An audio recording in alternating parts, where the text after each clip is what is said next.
We're live, sure. Yep, yep, this time we're live for sure. Welcome back, everybody. Welcome back to Phil's Recap and Review. Jessica Jones, Season 2, Episodes 5, 6, and 7. And welcome to the Recap and Review to go through these episodes, what happened in them, mainly so we can talk about them and then be on to the next 3 episodes. But I'm not alone with me today. I have with me, of course, Joe Dirty Locks, who's joining me for this recap and review. And, of course, we're not alone. We're never alone when we have with us the live motherfucking chat. If you happen to be listening to the podcast of this later or listening to watching the replay, and if you're watching the replay on YouTube, you can actually see the live motherfucking chat right over to the side of the video player or on the screen with us at times as well. So welcome, and we hope that you join us. We'll probably be back, just so you know, I assume on Wednesday 3/14, at 1 p.m. to talk about the next few episodes, 8, 9, and 10. So if you want to join us live for that, we're usually doing these every 2 days at 1 p.m. in the afternoon. So definitely try to join us on Wednesday to talk about the next episodes. There's already 2 podcasts, one where we talk about the premiere and one where we talk about the episodes 2, 3, and 4. So if you want to check those out, definitely check those out as well. But Joe, let's get into this. These are I need your cray, Joe. Hey, I want your cray. And if you don't have any nice words to say, Joe, you could just fucking lie, okay? So what did you think about these 3 episodes of Jessica Jones, just in general? I liked them. I was ready to keep going. Yeah. I think I liked one of them a little bit more than you did, too, from some talk we had last night during the Walking Dead show. But yeah, I really enjoyed them. I think they know how to make a story move well, and they do it. They seem to be doing it very well with Jessica Jones so far. Yeah, and I at this point, I'm left in the fucking lurch as to who the fucking bad guy is, right? If it's even been introduced yet. Has he? Who the fuck knows? Yeah, I mean, what's interesting about this season to me is it's so many small little tight stories, and I don't know if it's because of the way we're watching it. I'm watching it 3 episodes at a time, so you can really kind of focus on what's going on in the show and kind of get a feel for it of what's going on in these 3 episodes that we're focusing on. But there were so many little interesting side stories in this, and I know the episode you're talking about. You're talking about the 3rd one. It comes to maybe my one little minor gripe with the series, and it has nothing to do with the story or the progression of the story. There's just one casting thing that I'm not feeling as much as I feel some of the other casting, and that's Jackie. I'm not Jackie. Jackie, not Jackie. Jackie, Janet. not Jackie. Jessica's mom. I'm not there yet with the actress that plays her. She's a little there's a disconnect for me with her character that's a little silly, but we'll see how that progresses down the line. And I think that's why the 3rd episode wasn't necessarily my favorite, but I love all the flashback stuff with Jessica and Trish, and we're going to go through every point of the episodes. I mean, they get to something. We see her get her leather jacket that she's always wearing. Like, there's some cool stuff. Do you know what was the worst? The worst part about it? The only part that I have a mild wish for is that when we get into meeting Jessica's boyfriend Sterling, it should have been Aaron Paul. And I know it didn't have to be. This is such a little minor thing. Because of her playing his girlfriend on Breaking Bad, just to bring back that sort of relationship and have Aaron Paul be the boyfriend that gets killed off. I would have liked that. I know you don't care about that stuff as much as I do, but it would have been funny. It would have brought a smile to my face. Some of the lines that he delivered were very Aaron Paul like lines. I could have seen Aaron Paul playing that character, except maybe he wasn't hot enough or something like that. But it was one minor thing. Yeah, like she's got those boots on. He's not exactly tall enough, maybe. I mean, it's what she's into. I just wanted it to be. For some reason, while I was watching it, I was being douchey, and I wish this was Aaron Paul. I wanted it. It would have been a fun little little callback to it. And we have in the live motherfucking chat right now, we have K Rich Broke. We have Living My Rhapsody. Great to see all you guys in the live chat right now. stopping on in to discuss this episode of Jessica Jones. And as I said, wherever you're checking out this podcast, please leave your comments or thoughts on this season. Even if you feel differently than Joe and I and you're not feeling it, let us know. We're kidding. If you have bad words, share them too. You don't have to lie. I just love to hear what people are thinking of this season, because I'm seeing a lot of mixed responses from some of the quick reviews or glances that I'm seeing about it, that some people are like, it's boring, I'm not feeling it, it sucks, blah, blah, blah, blah. And I definitely don't understand that, but I do understand that maybe the show isn't for everyone, because it's definitely a certain kind of show. There's a certain kind of feel to this. There's a certain kind of way that each scene goes into each other, and with the voiceover, and it's a lot of repetition, and I love it. I personally love it, but I guess it's not for everyone. That some people that are maybe hoping that the Netflix world would continue on with like the Daredevil, Punisher, action-based craziness. This is a lot more layers and a lot more like feely emotion kind of stuff going on. It's a detective story. Yeah, and it's a detective story. Big time. It feels like, Chinatown or the Two Jakes or something like that. Or LA Confidential or something. Right, like you have the narration going on by Jessica Jones that's all like introspective kind of and shit. Like you have just the shots that keep it comic booky. So I really like the way that they've drawn these stories together so far. How they're putting together this story and this season, so they don't run into the same problem, in my opinion, that they ran into with Luke Cage, right? Yeah. They kind of blew their wad in the first half of the season and then had to like reintroduce another big bad guy kind of that they only barely referenced once or maybe twice or something, and then in comes this other big bad guy with a whole big backstory and their brothers and all this shit. Where he should have been a season 2 character. Where they should have hinted like in something along those lines, introduced at the very end, like brought in at the very end instead of turning fucking Sons of Anarchy kid Juice into like their next season's bad guy. Juicy. You know what I mean? Like it felt rushed, it felt squished, and I think they're kind of staying away from that, but still keeping the story compelling and interesting, making you want to know now, what is going on with this backstory. No one is blatantly bad guy-ish. Like the mother, yeah, she's got some problems, some issues, but like she's not gonna be. Yeah, she's gonna end up being I think we're not gonna get there yet. And I don't want to do any predictions till the end before we go through the episode. But I don't see Trish. Trish is the bad guy, right? Possibly. No, or Trish's boyfriend or Chang or something. Oh, Trish, right? She's getting high on these drugs. She's like, hey, she's unhinged. She's all about getting the power. Whether it's celebrity power, superpower, to get celebrity power. She just wants that shit. So it's Trish. Trish is the bad guy. She's gonna go up head-to-head sister. Look at their relation. They've been building it. They get us the flashback that there's been tension, but love, but tension. They've been doing this for a long time. These sisters are going head to head. Joe, New York's coming down in a fucking slug out. We're finally getting like a woman. Joe, right? we're finally getting our sequel to Limitless, because Trish is taking NZT. That's what she's doing. She's puffing away. Yeah, she's puffing NZT. I don't understand why she's like I need the puff, but she's only done one puff at a time. Come on. Right? You're like, this is like your third, fourth time using the shit. You're going through these massive withdrawals. Aren't you at least a little curious? One puff makes me feel great. Wonder what 2 puffs is going to do. What an amateur. What if I hold my breath afterwards? Isn't she? I'm about to black out. Joe, isn't she supposed to be an ex-addict? Doesn't she know anything? K-Rich says. K-Rich says Jessica's first season had the big bad, and that's kind of an easy story to tell. Without a big bad, it takes some time and skill to put it on, and they do it. And Broke says, yeah, Diamondback should have been introduced in season 2. Living My Rhapsody is asking, is this anything like the Lost Girl series? Joe, have you seen Lost Girl series? I checked out one episode a long time ago, and it was in the middle of like a story that I couldn't follow, so I kind of like was like, I'll probably check this out. I've heard some good things. Yeah.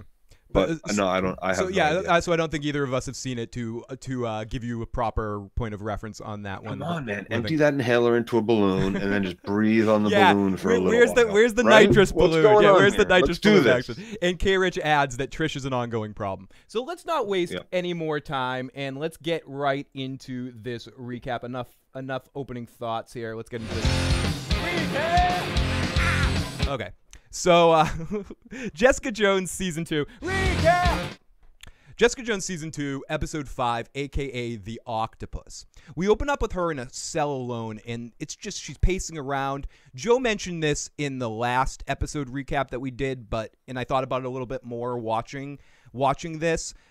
Jessica Jones, I think Jessica Jones and Daredevil specifically, Luke Cage to a lesser extent, even though I do enjoy the style, Iron Fist and Defenders to a much lesser extent, but they have their moments. But Daredevil and Jessica Jones really play with camera angles really well. Yes. And the beginning of this scene when you get the full look from the sky view down on the eye in the sky look on Jessica in the cell with her voiceover, this is what you're talking about, Joe. They make the most out of every section. Maybe I'm drinking the Kool-Aid here, and I don't care. Nope. I'm drinking the purple Kool-Aid this season. And there's more purple too, right? There is more purple. Purple and blue when she was in the aquarium, that tone of blue going through everything but had a little purple tone to it. I love the color palette choices in this show. It's better than almost any show that I think about in a long time. There's a couple of other ones that I have like popping in my mind. I think Kurt Sutter uses that well too. Speaking of Sons of Anarchy, I think Sons of Anarchy is another good color palette kind of show. And there's a lot of other shows.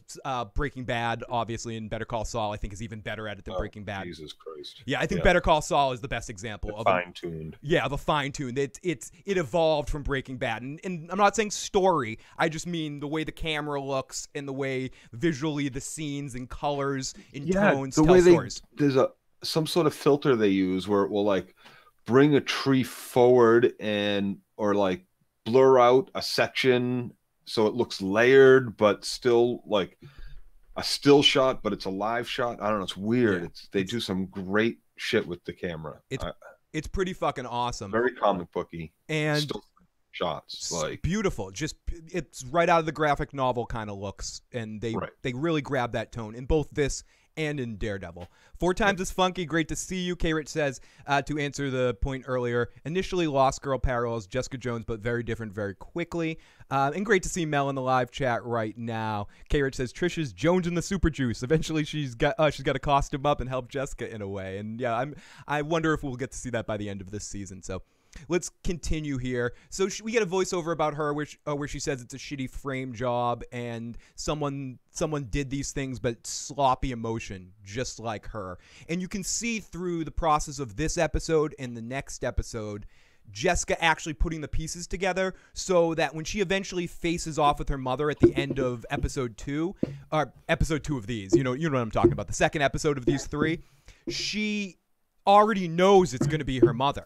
And the show does a great job of, it's a little obvious, like having Jessica with her boyfriend there, having the same kind of alcohol that her mother drinks so that when she shows up at the doctor's house, she sees the alcohol. I mean, this is what we're talking about. Once she says that, once she said that, I said to Katie, it's coming back. I said, that's gonna be a thing. And then like, I think the very next scene, I was like, oh, she's fucking Meatface. She's definitely Meatface, and it's probably her mother right after the accident. Yep. So it's like, boom. Oh, look at that. So yeah, it was a little obvious, and this is something we talked about last night on about a different show. If this was a lesser show, that might be something we nitpick on, but I'm not going to nitpick on it right now. It's a thing. It happened. It happened. It was obvious. It was a trope. It's in there. Move on. So we go off to Jessica's mother burning all the evidence and burning all her clothes, and she's full naked, wailing, kind of like the Terminator with emotion. She totally kind of reminded me of the Terminator. This is where we get into it a little bit. There's just something about, and this is me, my point. I don't mean to attack an actor's performance. I'm not feeling this woman's performance as this character. There's a little bit of a cheesiness to it, to me, to a certain extent. She seems very disconnected from a character, and I think it's because she's trying to play a character that's disconnected from the way she wants to feel and how she does feel, and that rage that she's always got in her. Yeah. So she's trying to play that, and it's coming off, rather than the character is semi-disconnected, it's more the actor is disconnected. Yeah, and in a way that Liza Aaron does well, she doesn't quite pull off. You know, where sucking on my titty and pushing me out the moon door or something. I think that actress is an example where she's isn't that same actress? I think that actress could have played this part even better or something like that. That's just one example of someone that can play that rage a little bit more true. It's a tough thing to play this like getting angry, I'm getting angry, and make it not seem I'm about to go Incredible Hulk on you here, right? And make it actually feel like an emotional rage taking over you. And some actresses can pull it off really well, and I just think, for me, that's a minor nitpick I have on this season, on the casting of this character. I think they could have done a little bit better with the casting of her. And the way she plays it, like she's trying to quell the anger, and that gets her even angrier. It doesn't seem, it doesn't quite do it for me, but it definitely doesn't turn me off. Do you know why, Joe? Because the character's written like it makes sense. The actress is trying. It's not like she's horrible. It's just that there's a slight disconnect, and it could also be explained with going through the experiments, so she's half zombie, half human, kind of RoboCop-y or something, because she's not quite human. So there's ways to explain it. It's just, that's why I think it's a me problem, not necessarily a show problem in that sense. It's the way I'm taking it. Like I said, she's playing the role like there should be the disconnect, because there kind of is between her and her emotions, but it's coming off like it's the actor that's disconnected from the character rather than the character from the emotions. It's a very strange thing, but I feel it too, Phil. I really do. See how it is to talk about, and I'm not going to talk about this other show too much. See how it is to talk about problems with the show without saying it's fucking stupid when a show is not fucking stupid. Because Jessica Jones, whatever you think, even the people that think it's slow, it's not a stupid show. It actually makes sense. The writers checks and balance this shit, dot all their I's, cross their T's. For the most part, things check out, even if you can poke holes in it. And that's what's important about these characters. So we go off to Hogarth and Jessica makes some wise-ass comments, and it's been 24 hours, and Trish gave a statement why the fuck she's still there. Hogarth tells her that the cops want to fuck her bad, and we get a funny line or Hogarth says, why don't you just give in to the cops, tell them what you know. And Jessica says, a poodle doesn't show a pit bull their stomach. Their belly. Are you? And she yells, fix this, and Hogarth says, stop dicking around. And Hogarth says, listen, there's too much. I'm worrying about too much, and you need to give in a little bit here, Jessica. Right. Tell them what you fucking know and get out, or stay for 72 hours, and maybe they charge you with a crime. Mm-hmm.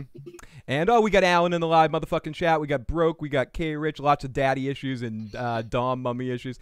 Broke says, so with the mom and her rage, what is Jessica? Is she okay? Unlike her mom, a ticking time bomb. I think Jessica's okay because she didn't have as many injuries, so it could be treated easier, similar to the nurse, who's a little bit more fucked up because the injuries were a little bit more fucked up, but she's relatively normal. So Jessica was young. It seemed to be just a minor injury to her arm, or not minor. She probably crushed her arm, but it was probably relatively minor compared to the mother's complete reconstruction, or because we see with the nurse that the nurse is a relatively normal person, pending the real shit she's been through in life.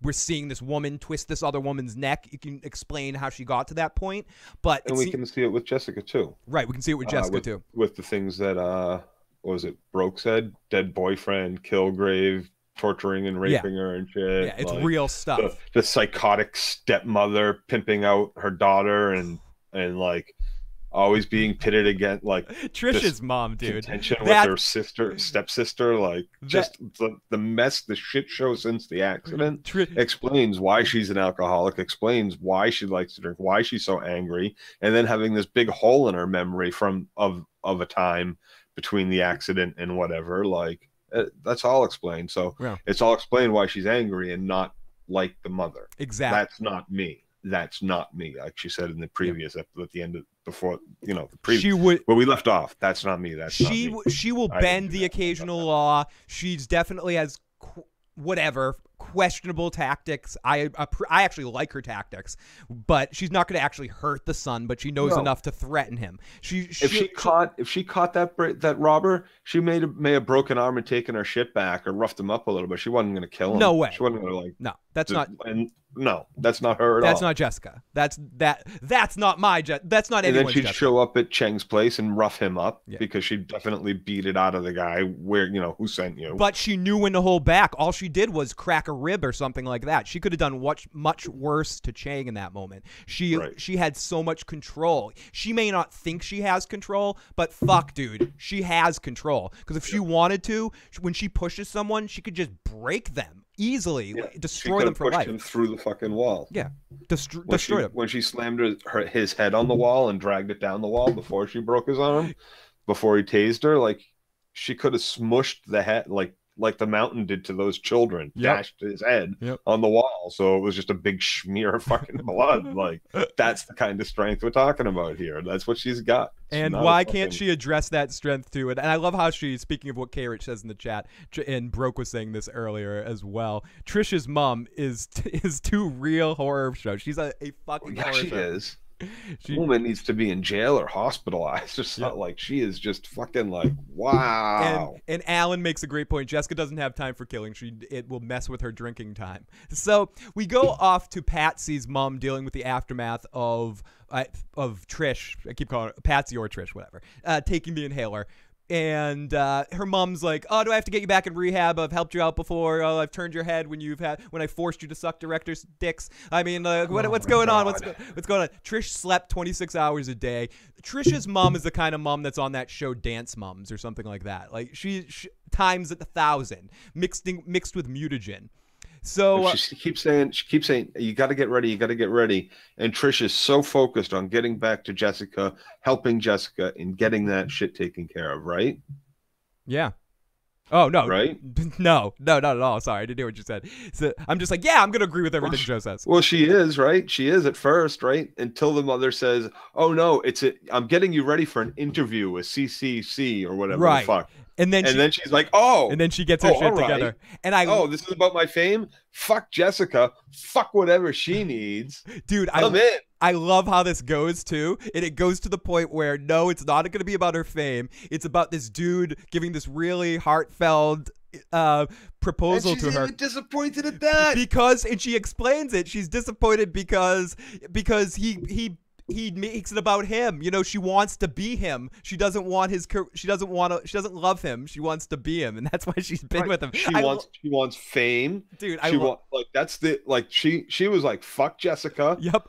Fuck this. This is about what could be one of the happiest moments. No, fuck that. Nope. If Trish got superpowers, she would just say, fuck you, Jessica. I'm going to do exactly what I want. And she'd become super famous. She'd want to be on the TV. She'd be like Greg Kinnear's character in Mystery Man, like Captain Marvelous. Was that his name? She'd be a bad guy. She's so self-absorbed. She wouldn't think she was a bad guy, though. She would be a bad guy. But she wouldn't think she was a bad guy. Eventually she would. Eventually she would know it. No, I think she has a good moral code. I think Jess centers her I mean, we're gonna have a lot of fun discussions with Trish between now and the end of this season. I have a feeling. But either way, we said this last time. I know you hate the character, and I kind of, or not hate the character, have contempt for the character. I have contempt for her too, but I also love her in that scoundrel kind of way. And the actress does an exceptional job playing this character true, because I believe every second of this. This is one of those actresses that I would have trouble separating the actress from the character. She just plays it that well. So I might hammer Trish as well in sometime in this podcast, and I'm sure you will as well. But I think it's a credit to how good this actress is playing this character. It's very much like I don't think she's the best actress either, but I'm talking about Trish for that. Right. No, I know, but it's fitting. It's fitting. And it's very similar to how I felt when the granddaddy of it all, the soprano women. Oh, Carmela and Janice. And the mother. Oh, and Olivia. Oh, and Olivia. All three of them were just so good at making you want to hate them. Oh my fucking God. And like to the point where for a while now, like I can't watch Mrs. Soprano, Carmela, in almost anything without feeling like I still hate her from The Sopranos. And not the acting, the character. Not Edie Falco. Her real name. Edie Falco. What's that? Not Falco, right? Not Edie Falco, but Falco Punch. Everything I see her in, I see fucking Carmela Soprano, and I'm like, oh, someone got to smack that bitch. I'm just like, oh my god, so wonderfully done. Great to see great to see Princess in the live chat. Great to see Alan. Trish is awesome, and I'm really loving this actor's performance of the character. And what I meant to say before was, this season so far is a lot about the secondary characters. I heard the directors and the showrunners talking about how they wanted to I don't condone violence against women, by the way. Livening up the world. But Trish, she's definitely the second lead this season. It's especially these couple of episodes. The second episode in particular was a very Trish heavy episode, and they're giving her a lot more shit to do this season, which is leading into possibly her comic storyline with the Hellcat stuff. But it's just, or something different that the show's going to take that and riff on it, as these Netflix series tend to do sometimes. So I'm very interested in seeing where Trish goes, and let's keep watching it. I know, Joe, every time I see that actress, I hate her characters. Broke trying to encourage me. I do owe Princess 2 shots and try to encourage me to get drunk at 1:30. Well, tomorrow's going to be a snow day, so tomorrow's going to be stuck in snow. So then Trish says she slept 26 hours. So we find out Jess is in jail. Mom says Jessica sucks, brings out the worst in you, and cable news called, as Joe said. So then Jessica talks to Malcolm on the phone about how Price was casing the place and a lot of other stuff and took a lot. Jessica's trying to be nice and not alienate, and she needs Malcolm, so he's all in. The nurse stays with him and he tries to find out everything she knows. She doesn't really talk to him too much, but he presses her a little bit.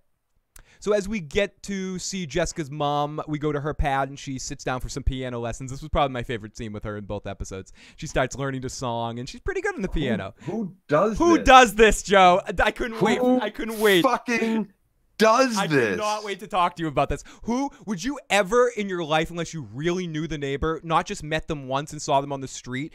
I play music, okay? Not well, whatever. You guys hear me play drums sometimes, for whatever it's worth. I play music, play guitar. Sometimes we're jamming in my house really quiet. I have a friend that's a piano player, Jeff, that comes by sometime and plays piano, or has on occasion.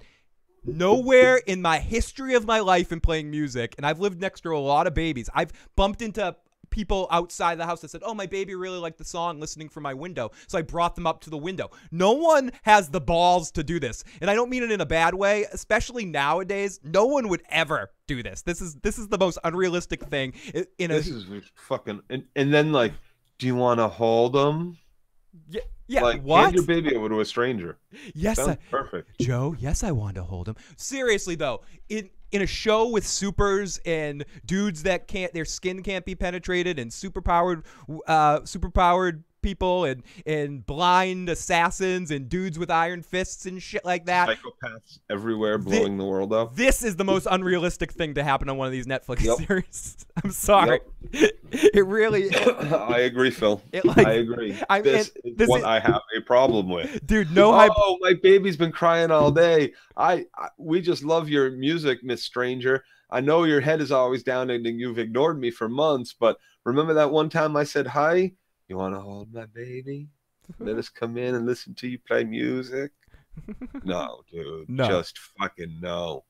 No, it's bullshit. Paul Q says, I'm totally doing it now because TV says it's normal. Paul, you see what happens. You call us from jail. You call 781-990-8509 for your... Better yet, go up. Yeah, just keep going. Go up to every house you hear music playing in. And knock on their door. And then without a baby or with a baby, ask them if they want to hold your baby. Bring it, but dress a chimp up like a baby and give him a chimp. Don't even have one. Even better. No, have a my baby has been teething all day. No, have it be a Cabbage Patch doll or something. Driving me nuts. Nope, nothing in his hands whatsoever. Driving me nuts. But as soon as we heard your music, he stopped. Want to hold him while we listen. I think we should do this, Joe. I think we need to, no baby. A video. No doll, no baby. Video coming, everybody. Video coming soon. Please remind me about this, Broke. I ain't going to jail. I'll sit in the car and videotape. No. We just have to make a video of what not to do. So it'll be fake, Joe. I won't. This isn't real. We're not fucking Tom Green. We're gonna do a bunch of prank videos. Yeah, we're not Tom Green or Nathan for you, baby, or Nathan for you or some shit like that. We're not that. I didn't know there is a spin that makes Phil review something. Could I, for example, pick the Real Housewife of New York and Melrose Place? You could pick anything. If it lands on that, you can make me review anything. Dude, even better. That's too much up Phil's alley. Don't do that. No, not that shit. You want to do something like make him review. No, I already have one, Joe. So the last person that won that is I have to review it. I'm reviewing an anime, like a hardcore anime. Okay, I was gonna say that. That was on my list. Yeah, that was on my list. I'm having King Baby Duck coming on to do that.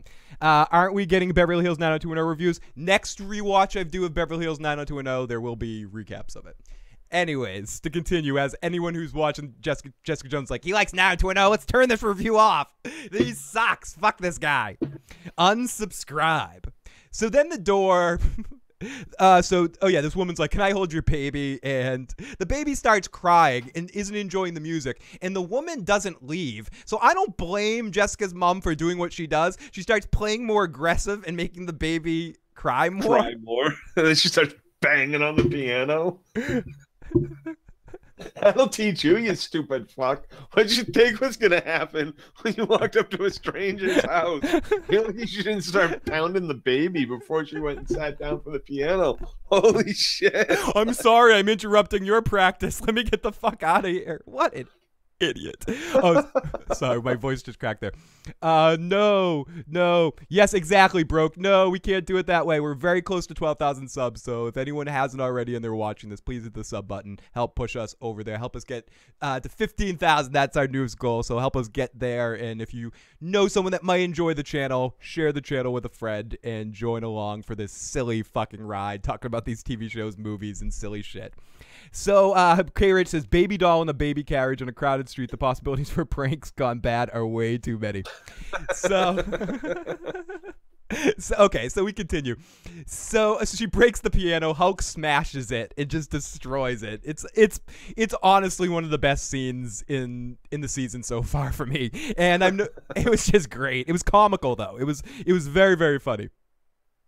So then we see Jess and Hogarth and the cops. And guess what? Speaking of it, I don't know if this is why you thought about this, Joe, but who's one of the cops? None other than Adi fucking Bucco. Adi fucking Bucco, the fucking cook from the fucking Sopranos. Yeah. So Artie Bucco, and he gets some meaty shit to do. Not initially, like I didn't even recognize him the episode before. I don't even know if he was in the episode. Yeah, I think it was him. Yeah. But it didn't connect with me until the back half of this episode when he gives Jessica the first time someone says, I'm glad you fucking killed Kilgrave. He was a piece of shit. He made me, he forced us all to have guns to our heads, and I still feel that.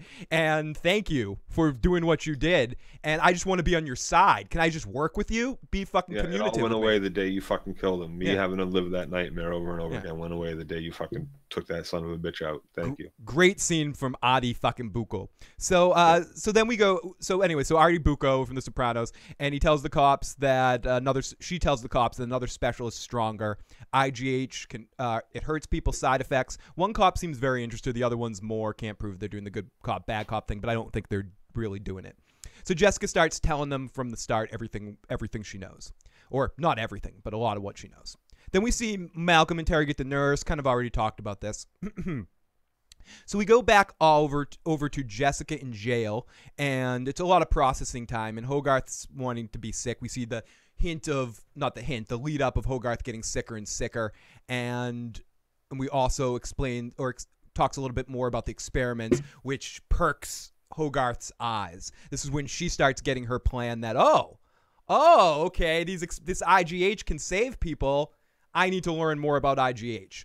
What do you think just in general? We yada through it a little bit before, but I'm enjoying the Hogarth stuff a lot more this season than I did last season. I think I enjoy that they're giving us more of her character, and in a similar way to Deep Space Nine, ding ding ding, everyone drink, where we have like a lot of gray characters that aren't good or bad. It's Hogarth, and seeing her more from a wide-angled lens is really kind of cool, because she's definitely a very flawed character. And self-centered. It's completely. And I love seeing characters like that aren't comic, funny talking about this, that aren't hollow characters, that aren't just caricatures or easy, oh, okay, this is the bad person. Because Hogarth does have some positive qualities. She does care about Jessica, and she's doing it pro bono. She usually comes out on the right side of things for the most part. And you can't blame her that someone that's a little wobbly on the law that's getting this desperate when facing a life sentence like this. Right. Again, it all checks and balances. It all makes sense for the character. It's not out of character for her to do this, but it's also not out of character for her to see herself help out when she shows up in other shows as a force of good, or to defend a character that we like or something. But she hasn't done anything like bad yet, has she? No, not really. I mean, except for last season, as Carrot says. I loved Hogarth and her wife slicing each other up last season. Sorry, but I did. Hogarth's going to IGH. She hears about this healing Jesus dude and got all wet. Great to see grumpy old men. Great to see everyone in the live chat. You guys are fucking awesome. Alan, not to spoil anything, but just to give a tease, says everyone's in for a treat with Hogarth for the rest of the season. So then we go off to then we have the scene I talked about with Artie Boko, we're the beginning of the scene where this is when I knew who he was. And he starts going through the pictures of showing the other super jumping out when dream right now, and refresh if it's stuck. Oh, no, we're stuck again. Yeah, we're dropping all kinds of frames and shit like that. So what I'm going to do is start recording. And I'm going to stream this, and we might have to take the video down and do some editing and put it back up, but I'm going to continue from this point on. So probably just having some internet issues or some computer issues right now. Fuck. This was working so good for a while, Joe, and now it's all fucked up. It looks like it's starting to work again. Oh no, I just saw that. Keep playing the same shit. Yeah, we're losing. We're stuck in the dropped frames fucking thing going on. I can see it. I can see it on my streaming thing. We're losing the people that can't hear us. Like, I don't give a fuck about this stuff. We're losing 66% of our stream is corrupted right now. So, bonjour. Great to see you, French Canadian Jason. So I'm recording, so I'm just going to continue here, and sorry about the technical difficulties. I'll try to figure it out and probably take this video down and then re-upload it. It's better now.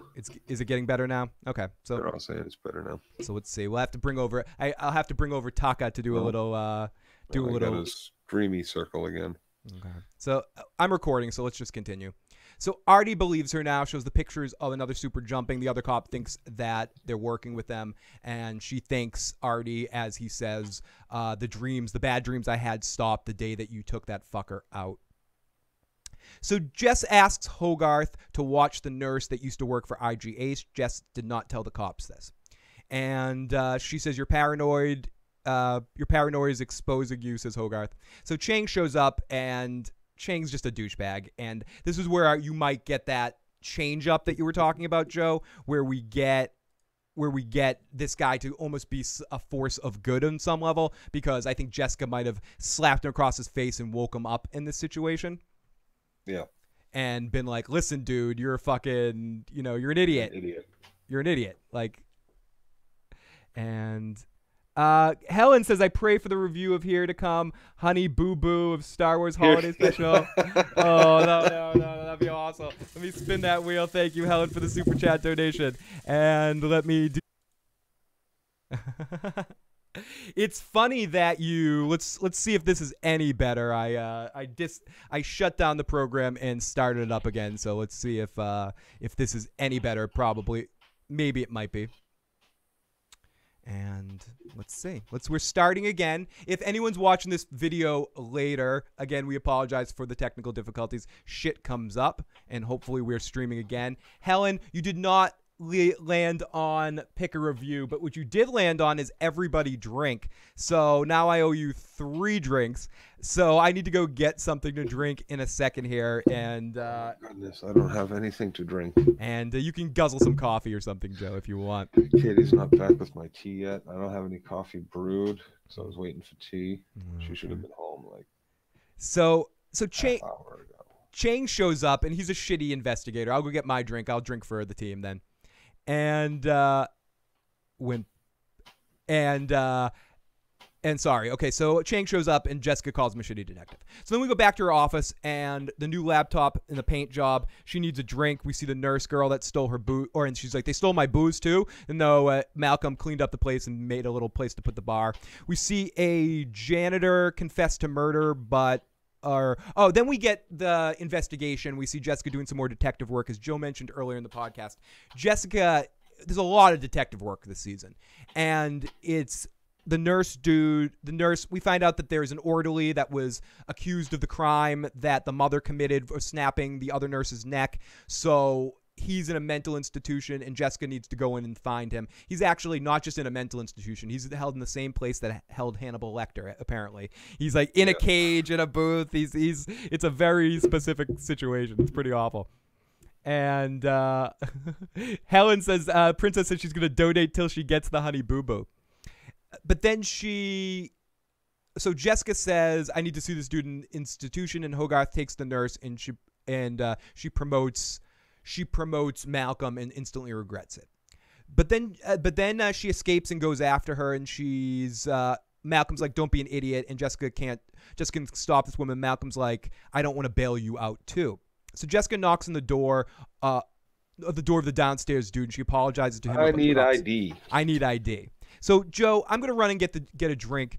Why don't you talk a little bit about this scene with Jessica trying to get forgery documents and her relationship with this guy? Just a little bit, Joe. I have nothing to say. They're just fucking.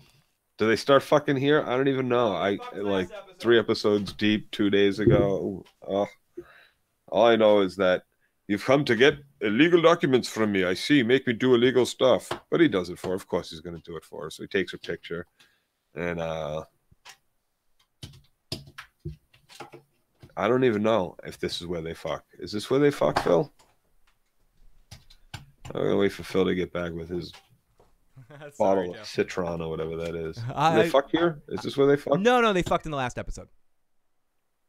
In the paint? They didn't fuck in the last episode. Oh, no, you're confusing it with did they? Oh, no. You're right. It's so Jessica knocks on the door of the downstairs dude. She apologizes about the cops, and he says, I still owe you for not. I'm confusing it with the 2 episodes. You are right. And not letting my kid die. He says dinner. She says a date. He says dinner or something else. And no, that was in the last episode that they fucked in the paint, Joe. That was in the previous 3 episode block. I think we already talked about that.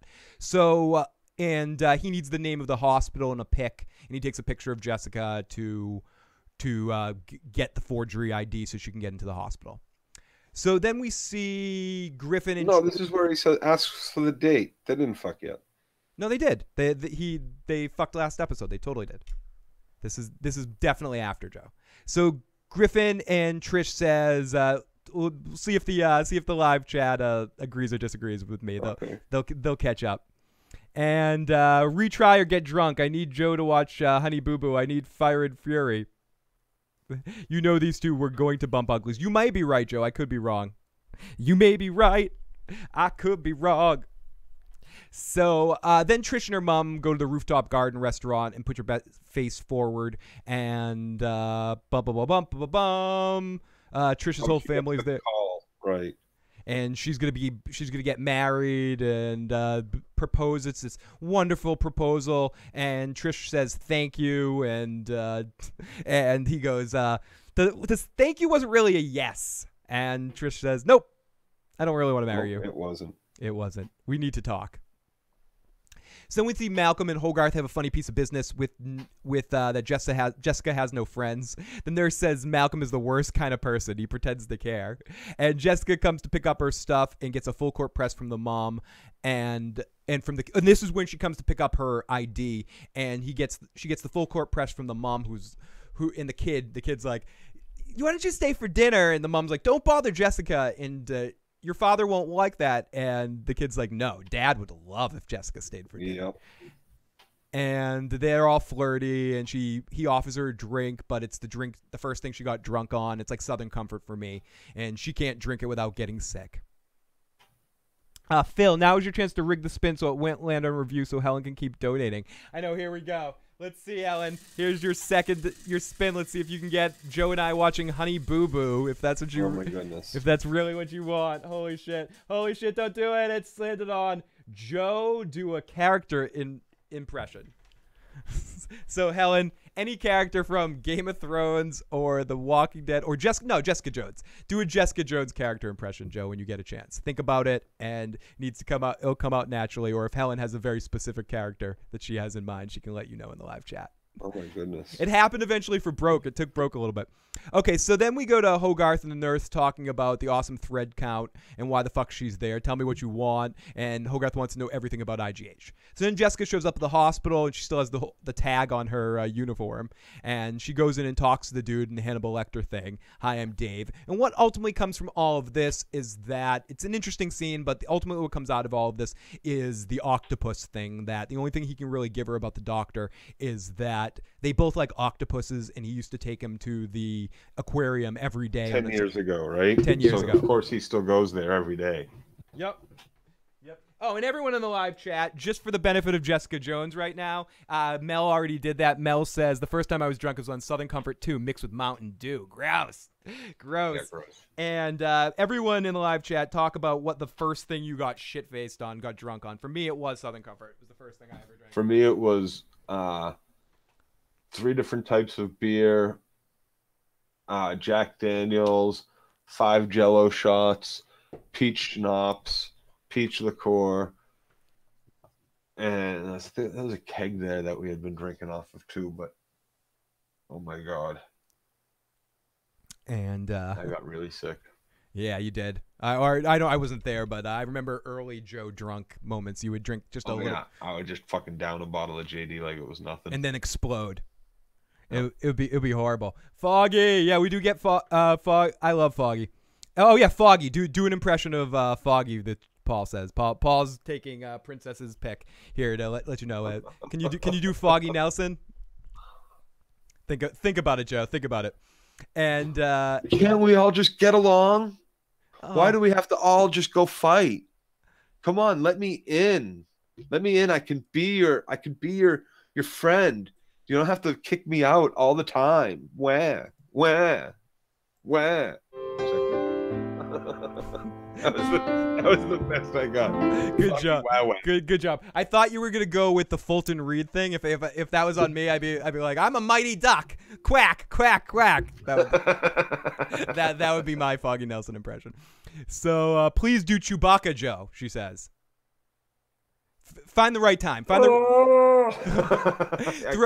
Throw one more Chewbacca in at some point in time in the show for at the right opportunity. So okay, the octopus. Then Detective Artie Lane gets called and gets updated about what's going on. So then we get sorry, I'm trying to read my writing. So then we go back to Jessica Jones, who's at the aquarium with a fun voiceover about killers in a tank circling each other, and I love every one of her voiceovers. She's really good at it. Not everyone can pull off the voiceover. She does it exceptionally well. Phil, please do Chewbacca. That's horrible. That was more like Chewbacca's. It's better than mine. Was it a little better? I don't know if it was that good. I can't do it. Should we do this part of the review, Joe? Like we're the star, like just in Wookiee.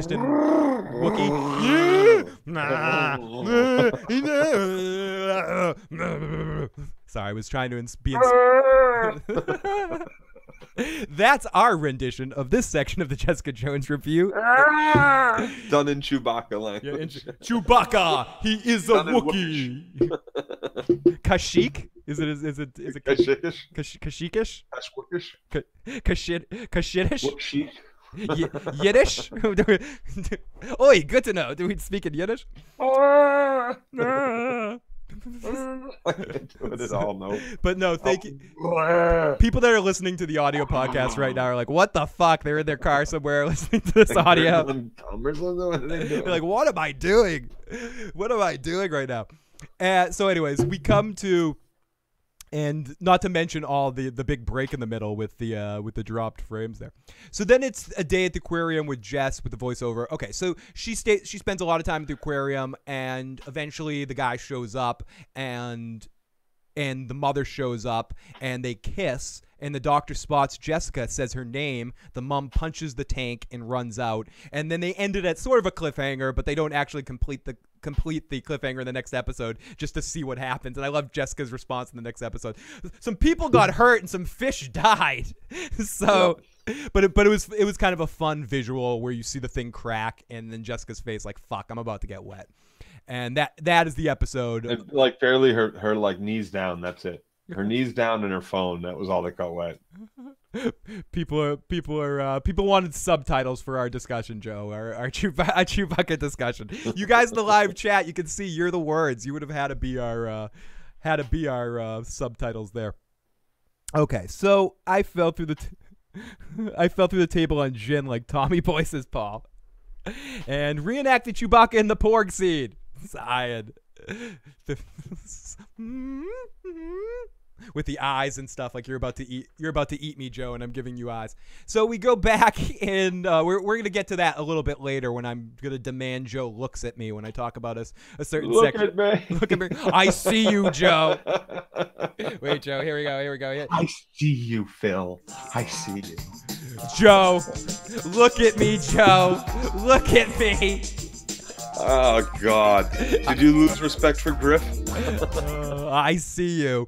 I love that.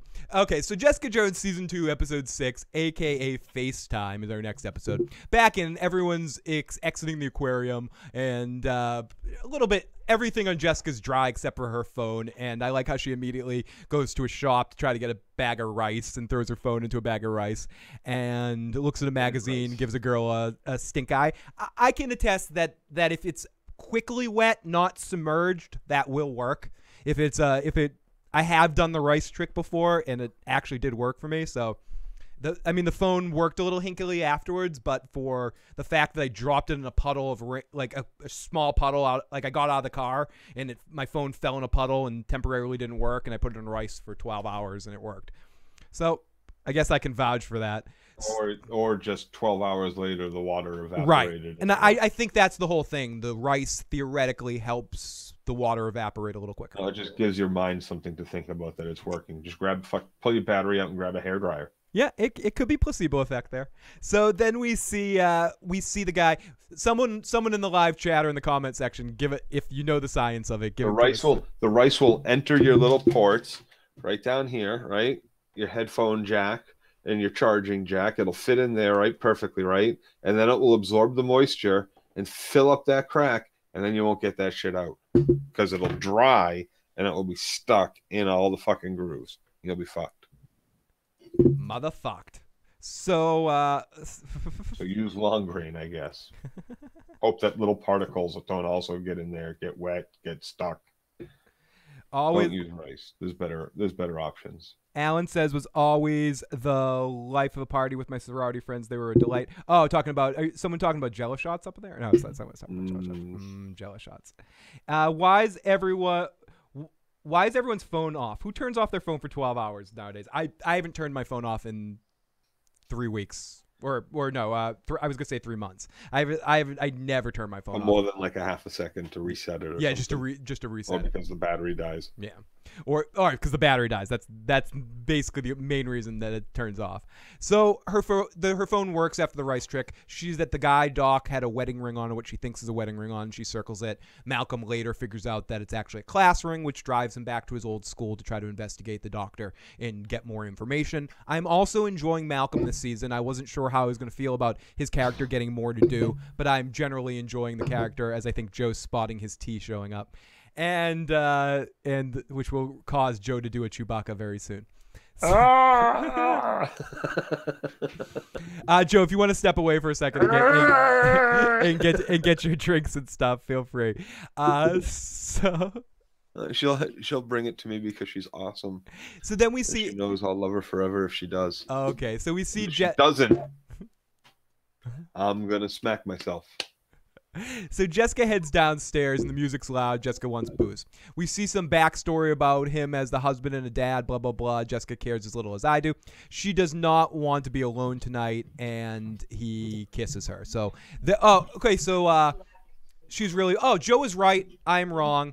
Joe is right. I'm wrong. And they fuck in the purple paint. And they fuck in the purple paint right here. So, everybody, I apologize 1,000 times to Joe. Joe is right today. I am off. But you were right. It was in like the second to last episode you watched. Right. Except, hey, it just wasn't in the last group of episodes. There's always a way to be right, Phil. You could. Hey, I know that's how you get by through life. There's always a way to be right. There's always a way to circle around things to be right. That's an excellent point, Joe, and something I should take advantage of more often in life. So. Trish, then we get a really fun scene with Trish walking down the street looking like she's fucking on. She's hears everything. This is where she's on NZT and she's ready to pounce. And this leads Oh yeah, she's on the hunt. She's on the prowl for anything. And then she goes on to the bus, which is a fucking hilarious You look scene. Suspicious. I'm going to beat you up. And the dude pulls out a self-help book and she's just like, "Fuck. I can't." What a bigoted fucking douchebag she is. Huh? I can't beat this dude's ass. And then you hear in the sounds, this is what's weird, you hear someone say, "I think you touched me. What the fuck did you do?" And then the guy says, "No, he didn't touch me." And then Trish just pounces this guy and kicks his ass off the bus and then turns to everyone and says, "Can I get some applause here? Come on. You're welcome. You're welcome. I'm amazing." I love it. So the next morning, Jessica wakes up to this creepy guy watching her and painting her while she sleeps, and she's like, "You're just watching me while I sleep? Are you creepy or something?" And he just kind of It's not finished yet. He just laughs it off. He's like, "Yeah, whatever. I'm just watching." Yeah, this happens every time I do it to one of these girls. Paul, they get pissed that I'm just staring at him creepy, and then I give them the painting, and they're like, "Oh, he's so awesome." Yeah, this is my move. Why do you think I'm trying to learn how to draw? This is my move. Draw pictures of Katie while she sleeps. Don't worry, it won't be creepy, sweetie. Of those feathers. Just lift. Too late, she says. Lift your feathers. Alan says more of the downward spiral of Trish. So then we see. Nope, that just sounds like I'm drowning. Judo kick is right, Paul. She's like, "Judo kick, Falcon punch." So Malcolm says good morning, and as Jess shows up and he says, "You're doing the walk of shame. I see your bedhead. You bang the neighbor guy. You're fired." And Malcolm says, or she says, "You're fired." And he says, "No." And he pulls over. This is where he shows her that the ring's not a wedding ring on the doctor; it's a university ring, and he doesn't want to go back to his old school. It didn't end well because he got on academic suspension for drug use. And Jessica says, "I don't give a fuck. Go there anyway." So then we see Hogarth's house, and she got all this shit to make the nurse talk, and the nurse basically doesn't tell her shit, and Hogarth's like, "You're useless to me, get the fuck out of here." Or no, she doesn't tell her to get the fuck out, but that's what her attitude. She immediately goes, "You're useless, you made me buy all this shit and you don't even know anything." So then we see Trish and Jess have another hangover where she says where they talk about Trish refusing the wedding stuff, the wedding proposal, and Jess says, "Well, that guy he just sucked all the oxygen out of the room. You had to say no. Fuck that." She just we all know you need to be the center of attention. Exactly. I know you better than anybody. You need to be the center of attention. You could never have married that guy. And yep, it's not creepy when other guys do it, says Paul Q. I haven't watched it, K-Rich, but it is on my DVR. So Stephanie and I are watching it tonight. Cammy said, oh, hey, Cammy. Great to see you in the live motherfucking chat. Thank you for sharing it and liking it. Lots of love to Cammy. Lots of love to Sean in the live motherfucking chat. Thank you so much for the amazing comment you left the other day, Sean, and or sharing the tweet. Fucking let's demand Talking Dead have Joe and I on. Demand. We would be the best guests on Talking Dead ever, Joe. People think we'd be nice. Anyways, no, we'll talk about that in 2 weeks. So we go off to Malcolm at his old school. He meets an old classmate that's his old girlfriend, and it's blah, blah, blah, blah, blah, blah. So Hogarth says to the nurse, get out of my house, and she's going to steal all Hogarth's stuff and peace out. Or she's talking to Jessica on the phone. She says, I can't wait for this person to leave. She can live on the fucking street as much as I fucking care. And then she goes and steals a bunch of Hogarth's jewelry and her drugs, and she noticed... Oh, now I get the feels. She's dying. She's dying. The nurse vibe kicked on in, and she started to care. So, do you buy this, Joe? Do you buy this this hero turn? No, she's grabbing that shit and leaving. Yeah. Fuck that. And so Trish... If she values self-preservation, she should be out the door. So Trish doing the same thing as me right now, eating a big sandwich, walking down the hallway. So Trish is eating a big sandwich, and they find the guy they're looking for the guy. Or sorry, they need to find the guy they're looking for. Trish has some has some sauce on her leg, and Malcolm kind of goes, listen, you have some sausage on your shirt and your jacket. Oh my god. And they start flirting, and Jessica says, get the fuck out of here, no one wants to see you two flirting. And Jessica's speaking for the audience right there. And then Trish starts thinking about banging him when Jessica says he has a crush on you, and Trish goes, I can put that in my back pocket, thank you, Jessica. And stop leading him on. Leading him on? No, I'm single. I'm not leading him on. I'm going to fuck him in about 20 minutes. Yeah, just give me 20 minutes or so. It's not going to take too long. Patsy seems like a delight. Right up Alan's alley. I love you. I love you, Alan. So Jess has some... Okay, so then... This leads them to another doctor. That's what I meant a second ago. This leads them to this golfing guy that owns a pantyhose company that is paying all Dr. Carl's expenses. Did you recognize him? No, I did not recognize who this guy is. Total Recall. I got 5 kids. Oh, this is the I got 4 kids. This is the cab driver. This is the cab driver from Total Recall. Yep. Oh, I did not recognize him. Good pick, Joe. Until someone fax checks you because of the Jackie situation. Nope. I got that shit right away. Okay, that is absolute on. Fuck yeah. That is the cab driver from the original Total Recall. So this leads them to another guy paying the doctor's expenses. They go the cab guy that drove Quaid and screwed him over to Cohagen.